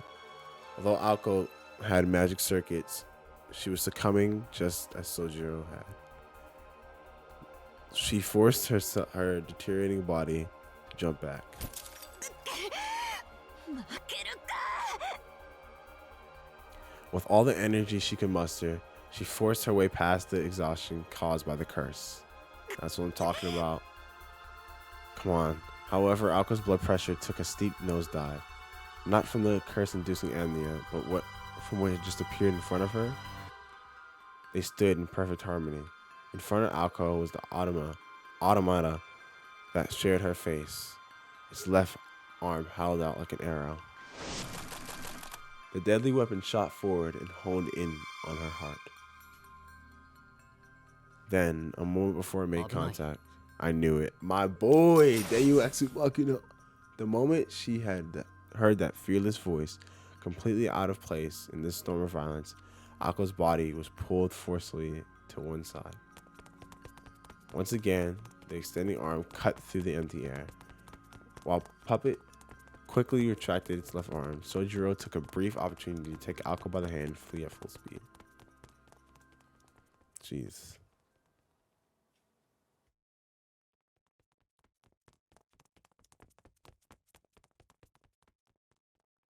Sojiro ran through the corridor as fast as he could, only stopping when he put enough distance between them and the puppet. その考えてみると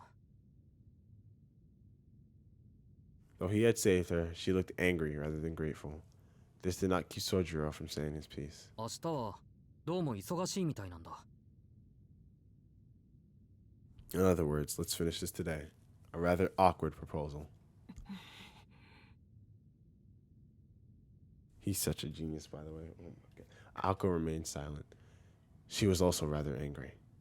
Not that she could not have figured out what made him tick. Wow. Nor because he returned after escaping. Not even because he was spouting his typical airhead airline. What? It was, she supposed, that instant. The fact that when he grabbed her, her mind had gone completely blank. Ako found it unforgivable, which beckoned the response. あなた正気 In the heat of the moment, she blurted it before she could stop herself. それとも自殺願望でもあったわけ私もあいつもあんたなんか殺す対象に過ぎないのよ少なくとも恩を売る相手じゃない言っとくけど私助けられたぐらいで曲がる信念は持ち合わせていないから Sojiro nodded, clearly unperturbed. 青崎がそんな可愛らしいもんじゃないのはこの夜だけで骨身に染みてるよ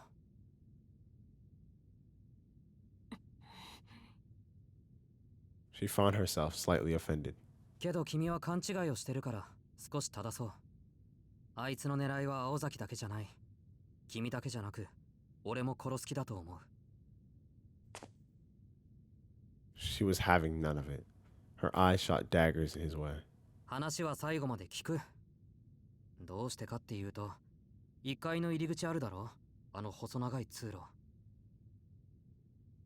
なんでかあそこから先に進めないんだ逃げたくても逃げ出せなくて仕方なく戻ってきた Ako's widened ever so slightly in amazement. Not out of shock, but rather admiration that her enemy would go to such lengths. それにさっきので完全に敵扱いされたあの人形こっちをじろっと睨んできたしいや一瞬でよく見えなかったけど生きた心地しなかったな青崎も気をつけた方がいい多分よっぽど怖い顔をしているに違いないぞあれそれはご親切にどうもうんなんでこれはもう他人事じゃないんだ青崎と人形結論としてどっちが勝っても俺は殺されてしまうんじゃないかそうねそこまでやってるなら目撃者は消すでしょうね私みたいにだろでも俺はあいつには殺されたくないえ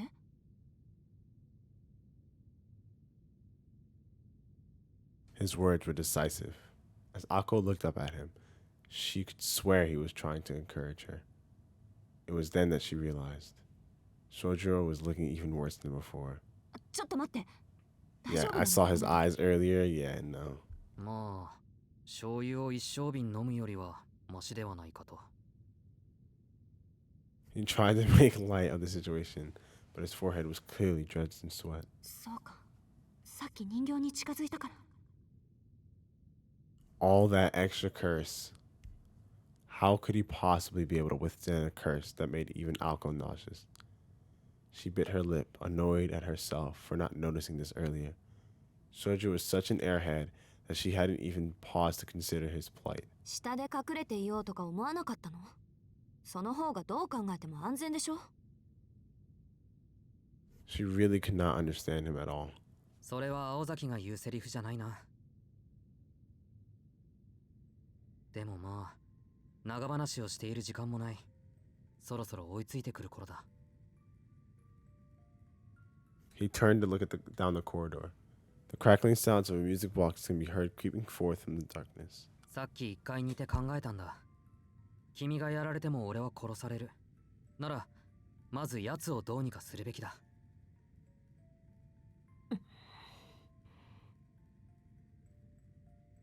あなた、何が言いたいの？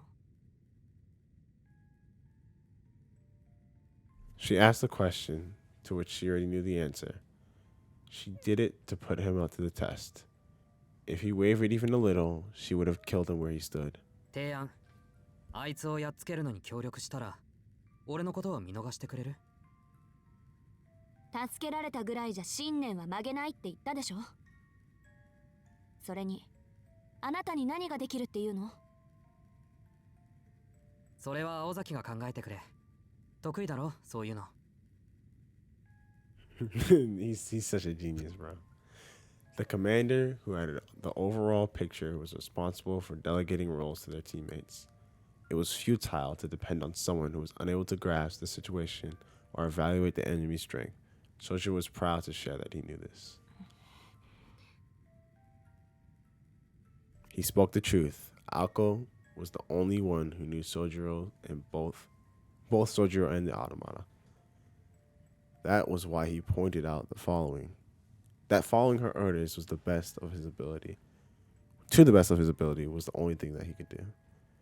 It may have seemed as though Sojiro had surrendered his capacity for self-thought, but in fact, in accepting that he was helpless, he was in fact giving Alko his complete trust.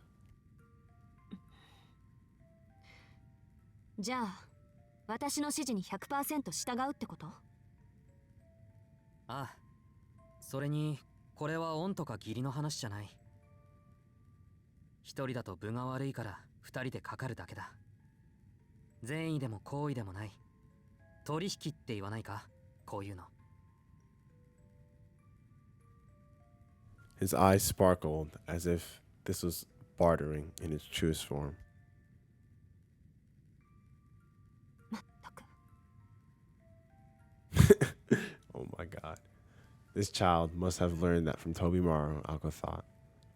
Though she refuses to let him see it, underneath she cracked a smile. Sure, he had gotten the best of her just now, but there were times when defeat was not the worst outcome in the world. 労働と報酬ってわけね。それなら理にかなってる。うん。言いたくないけど。She relaxed her shoulders and sighed. Her face cracked into a wicked smile, as if her fears had suddenly washed away. それ、結構私の好みよ。Alko repaid Sojiro's trust in equal measure.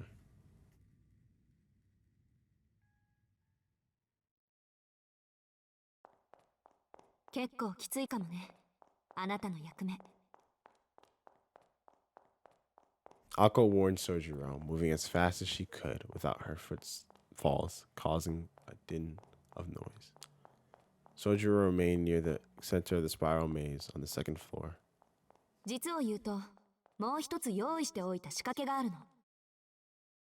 Whoops. 実を言うと、もう一つ用意しておいた仕掛けがあるの。自分でもやりすぎだって呆れたもんだけど、あなたがここに来るのが遅かったから。ちょっと興に乗っちゃって。ん？仕掛けって俺用の？ Sojiro tilted his head like a squirrel as Alko freely discussed the final ace up her sleeve. 地下の柱に着火型のちょっとした魔術式を刻んでおいたの。中心の柱に点火することで連鎖的に他の柱に仕掛けた魔術も起動する。ジャミングを食らう前に作ったものだから、直接魔力を叩き込めば一気にこういくわ。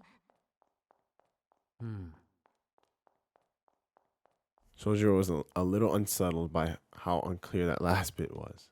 青崎、こうじゃわからない。できるだけ明確に。どこまで爆破する気だったのか白状してくれ。あと、もしかして俺、早まったか？いや、単なる保険っていうか、追いかけっこの途中であんたを見失ったら、いっそ建物ごと爆破しちゃおうかなって。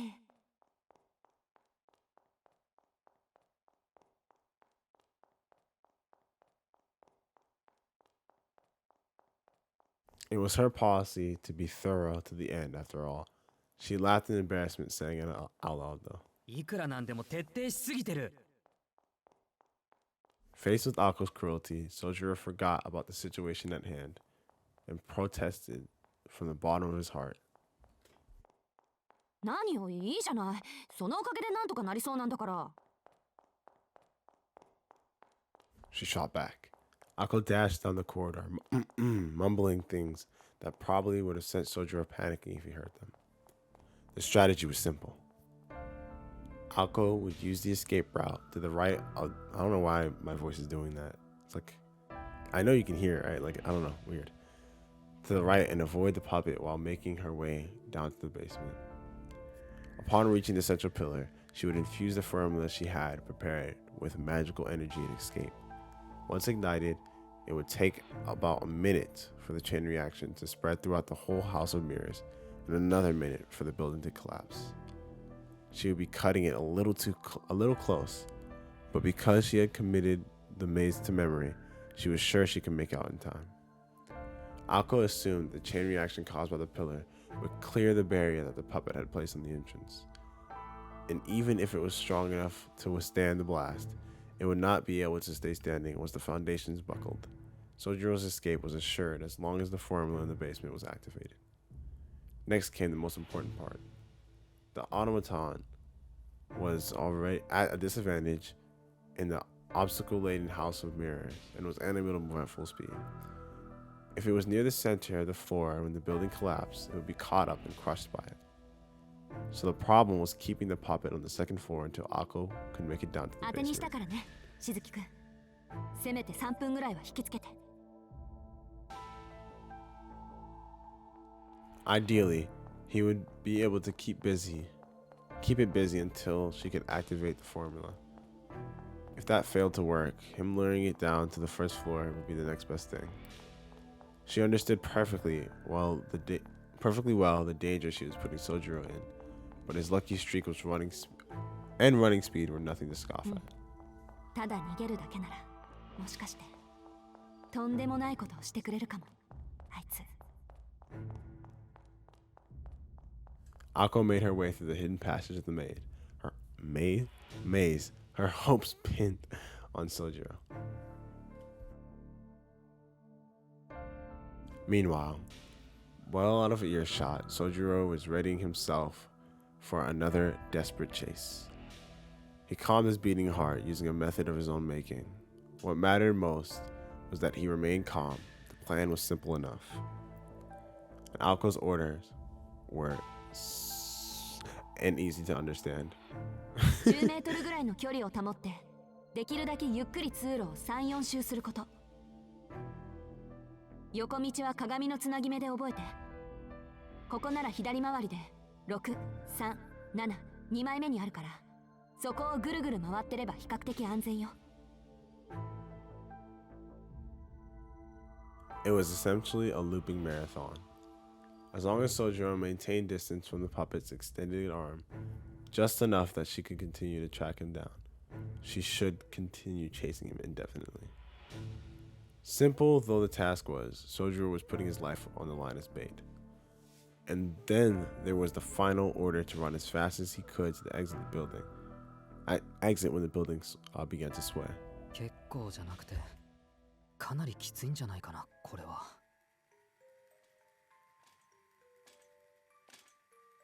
He nervously stuck his head out from around the corner. You could hear the sounds of the music box from the other side of the corridor. First, he had to make eye contact with it, then head through the shortcut on the right and begin their game of tag. He spotted it and braced himself. Closer, closer. Fearing that her arm could fly at any moment, he went over Alco's instructions in his head. あれ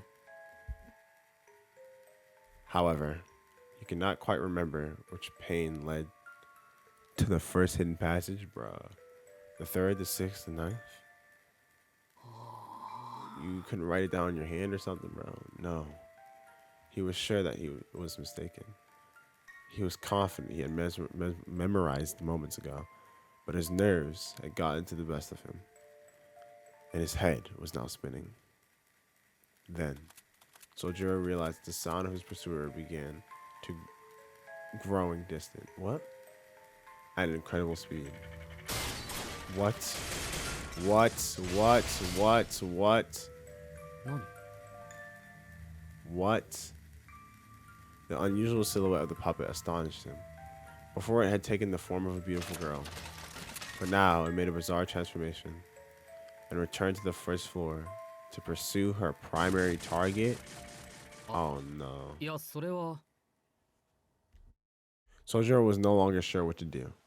With not even the time to mourn his failure, the puppet had vanished out of sight. I'll be of help. Just let me go. Or so he said. But now, he could not follow through. さて自分はこれからどうしよ Alone, he tilted his head in frustration. He spoke into the darkness as if Alco would be there to answer him.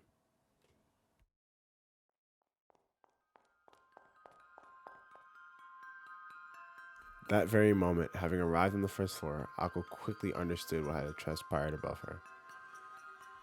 She did not even have to strain her ears to hear the puppet. Even during its heyday, this attraction had never made sounds like the one she heard coming toward her. It was a sound of despair, as a horde of monstrous hedgehogs were scraping their way past the mirrors in her direction. あのドジ3分どころか10秒持たないってどういうことよ。 Rather than buying her time, Sojiro had in fact stolen hers. She dreamed of cursing him for failing to fulfill his one job. 複数の足音ってことは2足から多脚に切り替えたのね。 The echoes made it sound like the footsteps of a dozen feet. To Alco, it sounded like a giant, six-legged spider, tearing its way down the corridor. It was little wonder that it was so much faster than before. Its perception of its surrounding through echolocation was of particular use in the dark. Compared to sight-dependent humans, the automaton, or automation, I don't know, automaton was far better equipped with to navigate its way through the labyrinth of mirrors.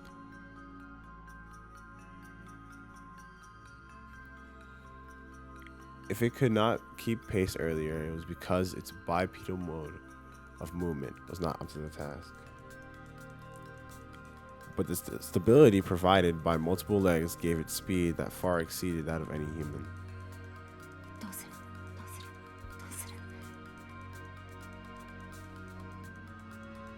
Her thoughts spun out as she tried to come up with a plan B. All she knew for sure was that this was a pivotal moment.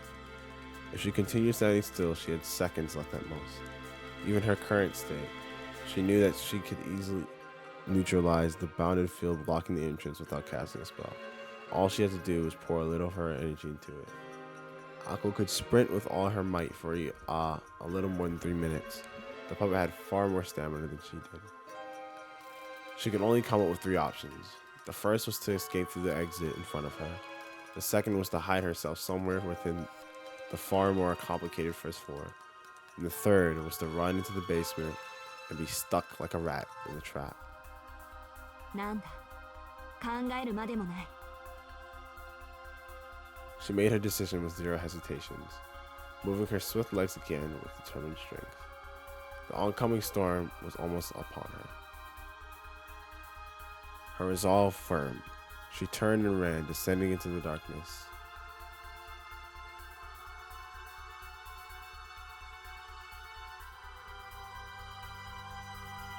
No matter what, a finale should be glorious.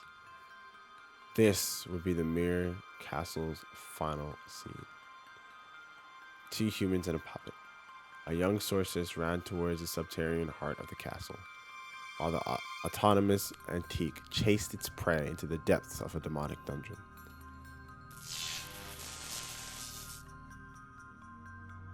A minute later, a faint blue charge would ripple through the castle. This was the main pillar in the deepest depths of the basement. The pillar itself was not there to support the castle structure, but it would serve nicely as a symbol into which the girl thrust her fist with all of her magical energy.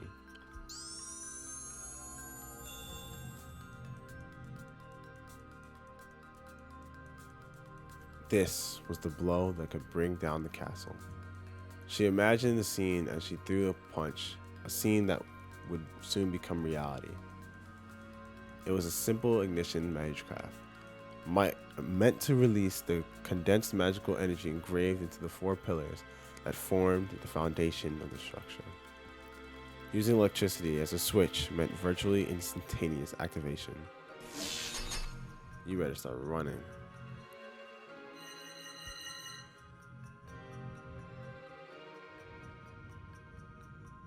Swift and elegant, a hammer of destruction descended upon the castle of dreams that had stubbornly resisted its fate for 2 years.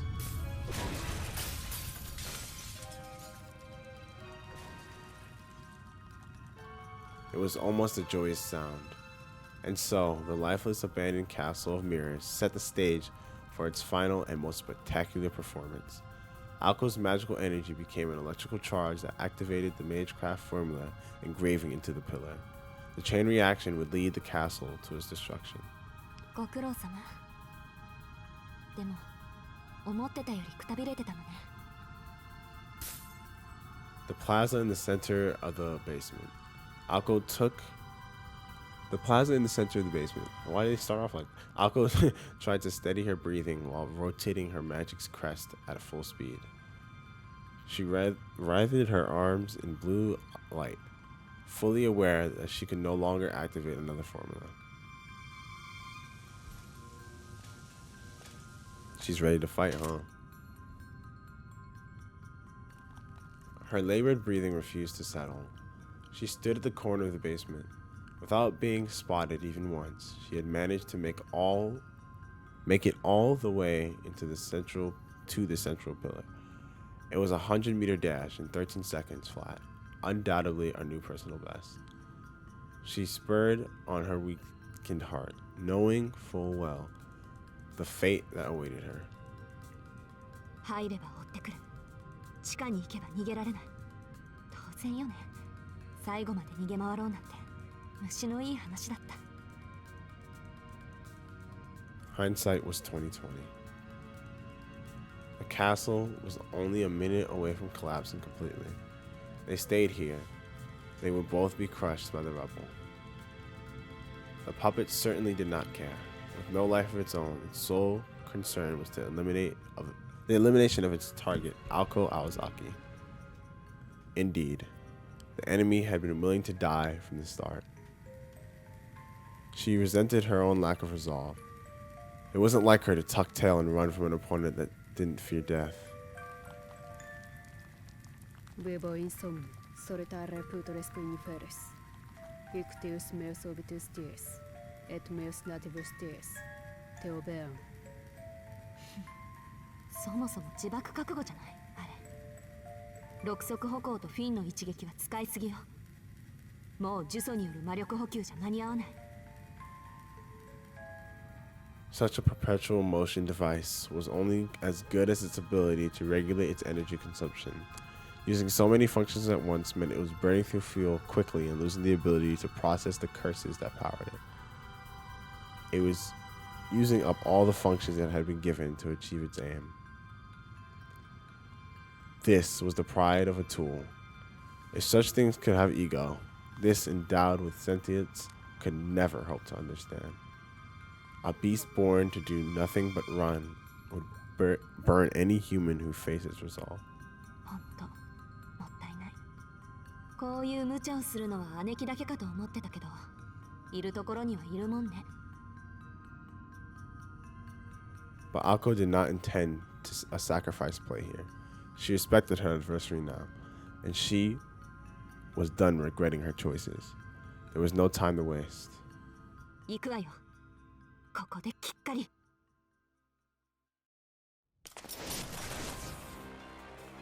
Akko had every intention of paying it back double for what it had done to her. Oh!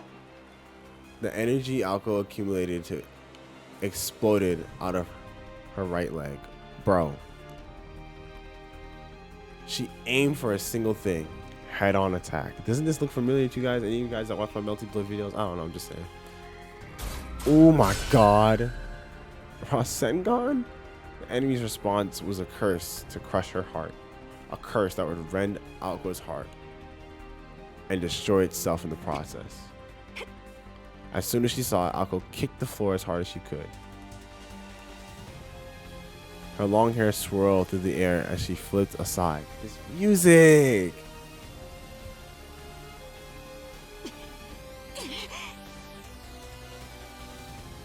This lateral move almost sent her tumbling to the ground, but a quick swing of her arm allowed her to regain her balance. A shot grazed her arm, with a curse scorching her left shoulder. She did not flinch. Akko knew she could hold on as long as she continued to avoid a direct fin shot.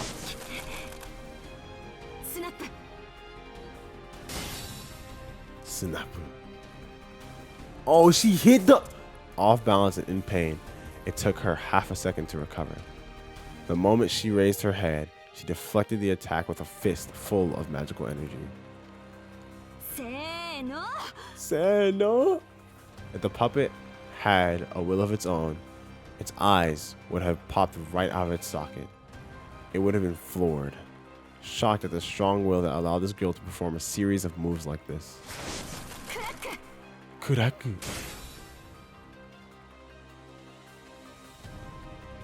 Akko's response was instantaneous. While her power was not sufficient to completely redirect the arm's trajectory, it was just enough to deflect its harmless past her head. It harmlessly passed her head.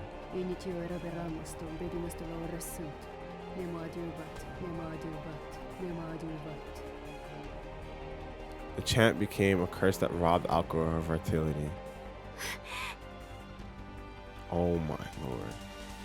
Did it have something left in the tank? Or was it actually an ingredient? Whoa. Wait, whoa. Indignant? My bad. I don't know why I said... Okay, whatever. Whatever the reason, Akko was easily able to resist its weakened defense maneuver. I was just too excited to see my girl Akko. Oh! 3C! She did the 3C! That's a 3C! That's a 3C! Oh my god! Glider! Oh! Oh!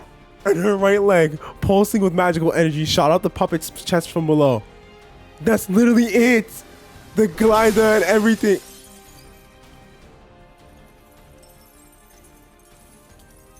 It was much lighter than Akko anticipated. Or rather, she felt little resistance. An automation's weight was determined by its internals, the size of its power source.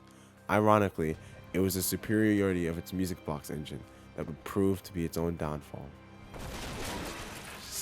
Yo, glider! Oh my god. Venite, venite, venite, meum sepulchrum, venite.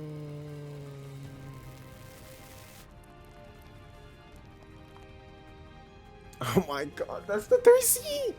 My melty blood, my melty burrows, where you at, bro? Come on, that's fire. A shuddering curse. Having taken the full brunt of Akko's kick, the puppet bounced from the ceiling to the floor, collapsing in heap. Its internal construction had been warped by the impact, leaving the drum of music box that powered the puppets warped as well. 恨むなら設計者を恨みなさい。ダイナモの一つでも積んでいれば、もうちょっとは重たくなったでしょうに。I was about to say, why is she talking trash if the building's not falling? Part of the ceiling came crashing down in front of Akko, snapping her back into her ところで今、どうやってぶっ倒したんだろう。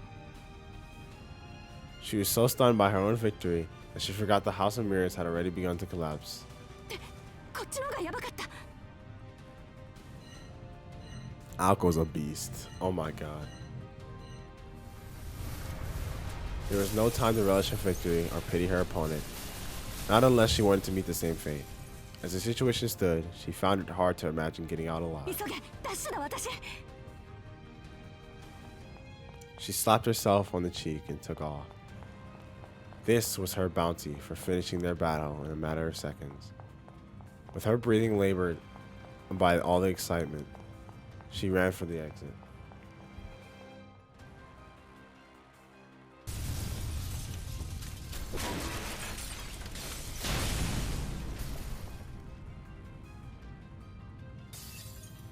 The collapse was intensifying by the second. Having lost its support pillars, the castle was buckling under its own weight. この邪魔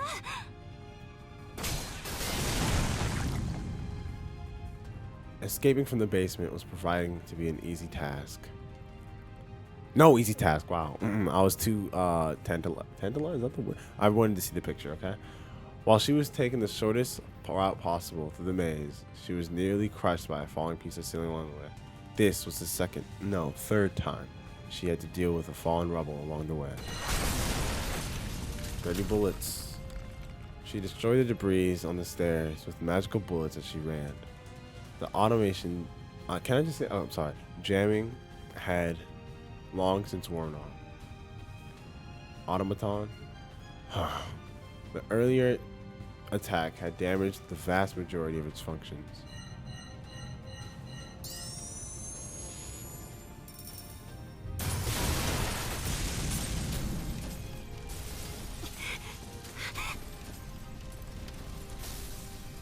Her breathing was heavy as she ran. Dang, is she stutter stepping? Look how fast. Okay. Oh, I just noticed what she's doing right now with her hands. The intensity surrounding her sparked her brain into overdrive. The ceiling seemed to be collapsing in slow motion. For a second, she felt like 5. Why am I freeforming it, bro? Just read what it says. For her, a second felt like 5. Her frayed nerves made it hard to read time correctly. As her life seemed to flash before her very eyes, a light at the end of the tunnel.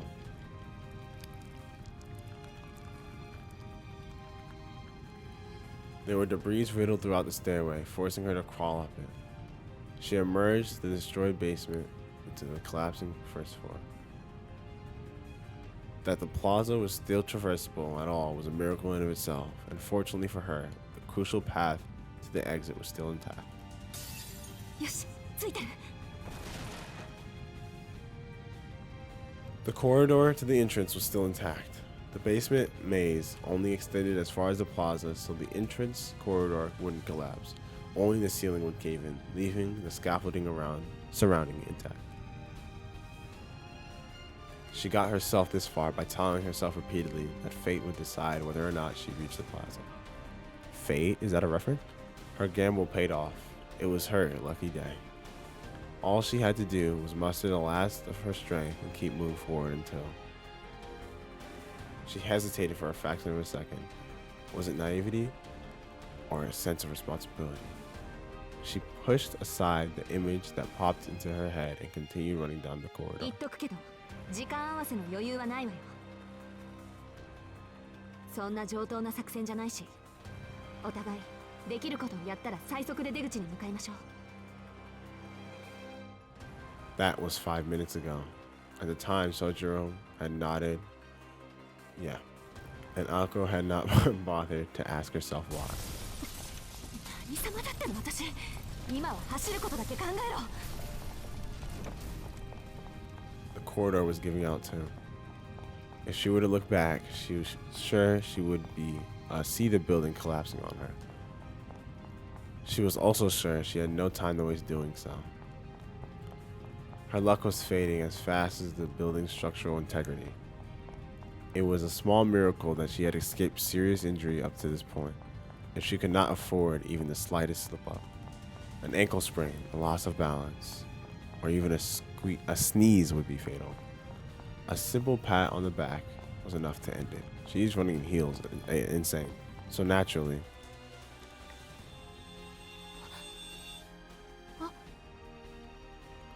Why? There it was, clear as day. From the detritus of the stairway, Death had arisen to take her down with it. A corpse that had crawled its way up from the depths of hell. It was still operational, and it was still armed with curses. It had crawled after her, watching as Akko desperately tried to save herself. The puppet's arm shot forward. While Akko did not turn to meet it, she could see its reflection in the mirrors. E salvato, e salvato, e salvato, e salvato. Extend, extend, extend. This time, she could not dodge it. There was absolutely nothing she could do.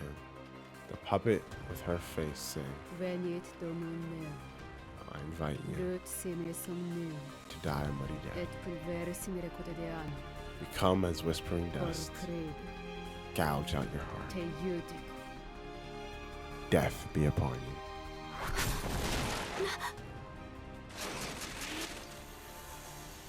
For a moment, she could not believe her eyes. This was the last thing she expected to see. しつこいぞお前。 Uh-huh. And you? A fierce expression adorned the face of a boy who had been waiting in the plaza as he smashed the puppet's outstretched arm. Anger really did not suit him at all. His weapon of choice was a fire extinguisher. He must have searched the maze for something to use as a weapon. No, never mind that. It was too crazy to contemplate, but he had stayed behind for her.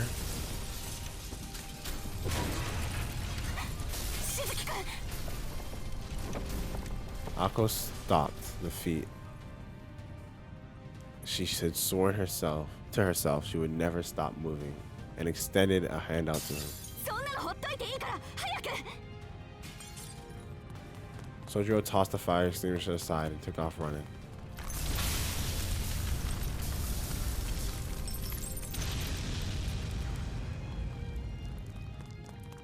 Pieces of ceiling continued to collapse like dominoes. They kept moving, with dust and dirt flowing in their wake. Their shadows raced through the collapsing corridor with all their strength.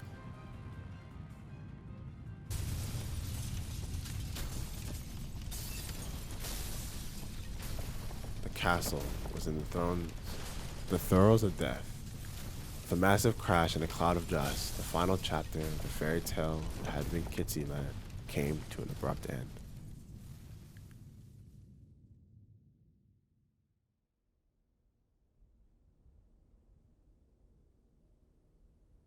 The duel to the death was over.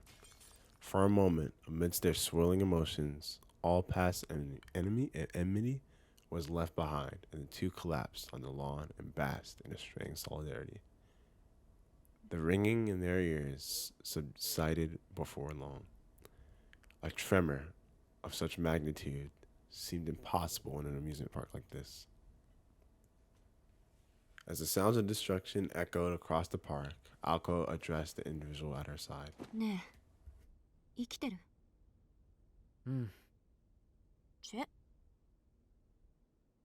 While the click of her tongue was adorable, the meaning behind it was anything but. 青崎、あいつどうなった？見ての通りよ今頃バラバラ死体になってるんじゃない Sojiro sighed, not wholly relieved by her frank response. His reason. でもそんな心配より自分の心配をした方がいいと思うわよしずきくん He wasn't out of the woods yet after all.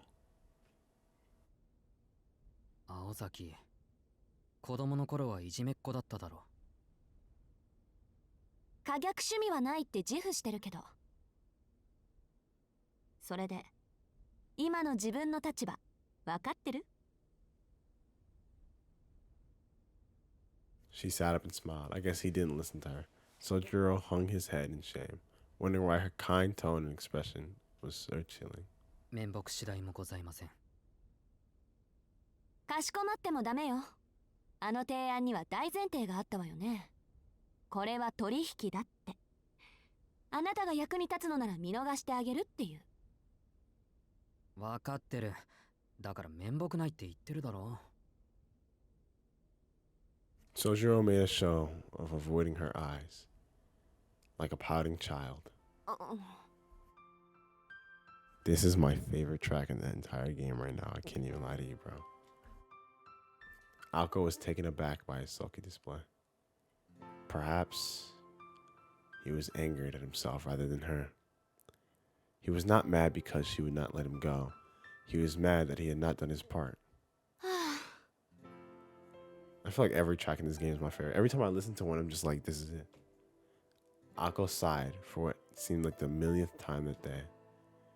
She could not figure out what surprised her more, his unconditional kindness or her naive approval of it. じゃあ覚悟はできてるの？そんなのはできないけど、約束だからな。結局は何もしていないし。It was certainly the case that he failed to do any of the things she had expected of him. But just then, she glanced back at the collapsed house of mirrors. What had he done after failing so spectacularly? He had searched for the extinguisher so he could use it as well. I'm about to cry, bro. Stop with the music, please. And waited patiently in the plaza as the maze collapsed all around him because he thought it was wrong of him to leave alone. It was a foolish choice, and the exact opposite of her choice to run towards the exit without hesitation. ま、それでよしとするか。She was satisfied, even as she was shocked at how naive she was being. It was true that he had saved her. She smiled inwardly, admiring, if only for a moment, the bravery he had continued to show in the face of such extreme circumstances. 役割は果たさなかったけど、アフターケアは合格だし、約束は守らなくちゃね。With a nod, she pulled herself to her feet. 約束は、ま、いつか守ってもらうとして。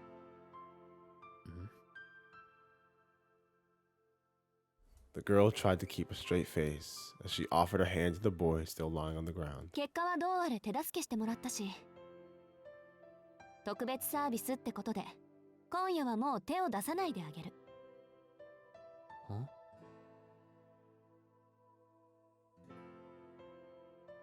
She bashfully averted her gaze. Though her profile appeared different than it had in the past, it was still clearly the face of the vibrant girl he met the day he first arrived in town. 何？ As if she had felt his eyes on her, she shot him a frowning glare. いや、突拍子もないけど、青崎は律儀だなって。He took her outstretched hand, feeling his weight as she pulled him up. She could not help but think that he was about the last person she wanted to hear that from. ところで、今夜はって言うけど、明日からは？さあ、ま、その時になったら考えるわ。She shrugged her shoulders, as if she were not sure herself. The response was so unlike her that it made Sojiro smile. Was it the solidarity of having escaped death together, or their fleeting camaraderie that made him do so? It might have been for this night only, but the air between them was kind and gentle. A lot had transpired, but the midwinter nightmare had come to an end. The pair had overcome many trials and tribulations, and could now leave the mirror realm in their wake. But before that, 随分と身勝手ね。 my girl Alice had to pop up this episode, bro. We were about to wrap up the chapter. I'm about to wrap up outro, do all that, wrap up the video. Oh my god, Alice そ had れ to はあ appear. なた一人で決めていいことだったかしら、青子。 I'm starting to feel bad that she appeared. I'm starting to regret. Oh no, Alice, go back, go back, go back, go back, go back, go back, go back. I wanted you here, but now I don't. It was the voice of a beautiful singing bird and a merciless machine, all rolled into Alice. one. Her voice quivered as she spoke the name. Oh yeah, she's no nonsense. The lady in black made her presence known. The night was not yet over. Her name was Alice Kuonji. She was a witch whose name struck fear in the heart of Alko, and an avatar in the night who would allow no witnesses. No way the chapter ends there. Stop. Welp.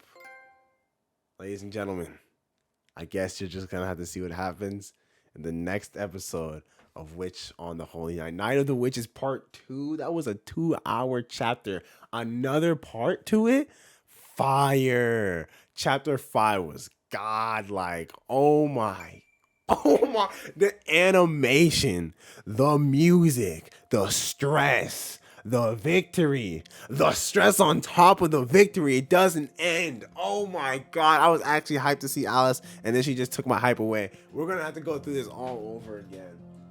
As soon as I saw that moon, I was like, oh no, oh no, oh no, oh no. I don't even know what to think.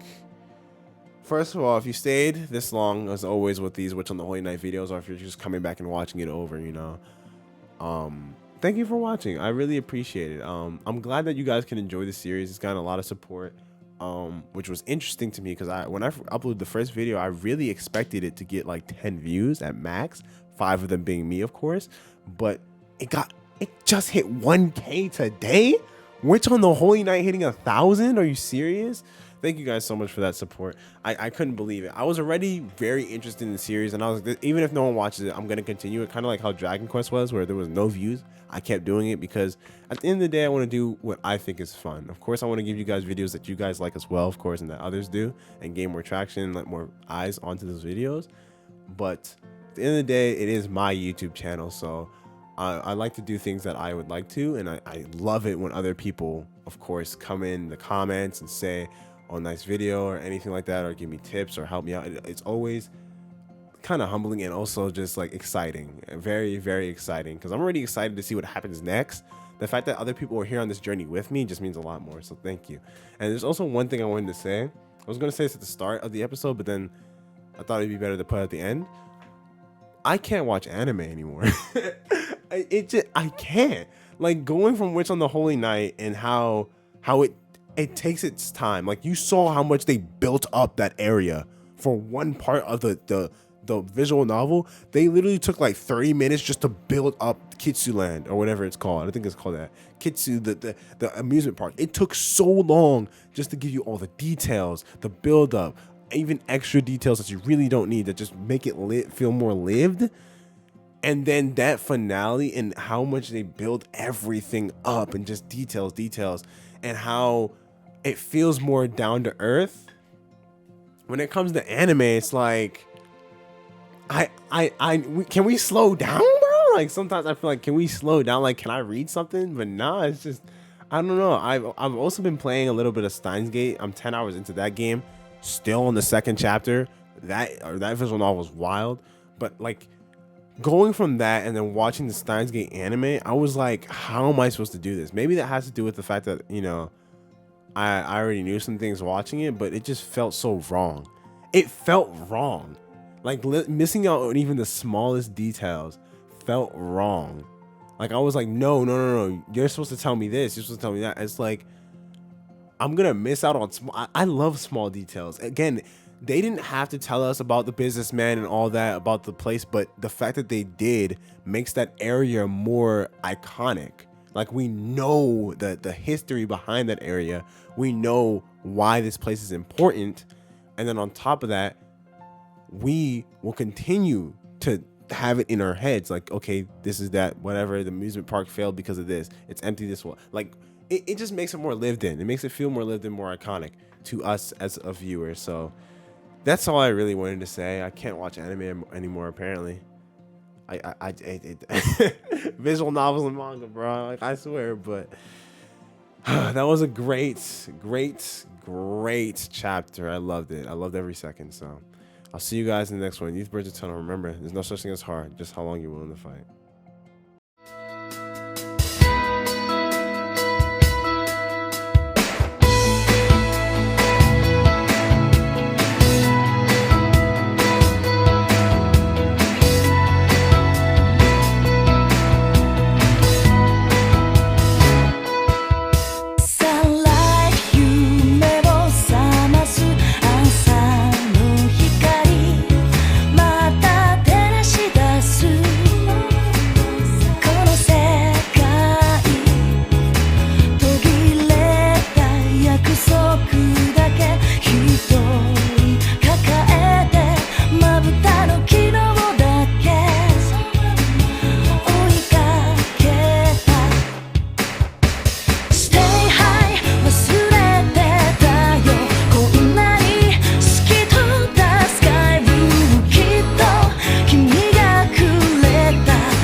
強さ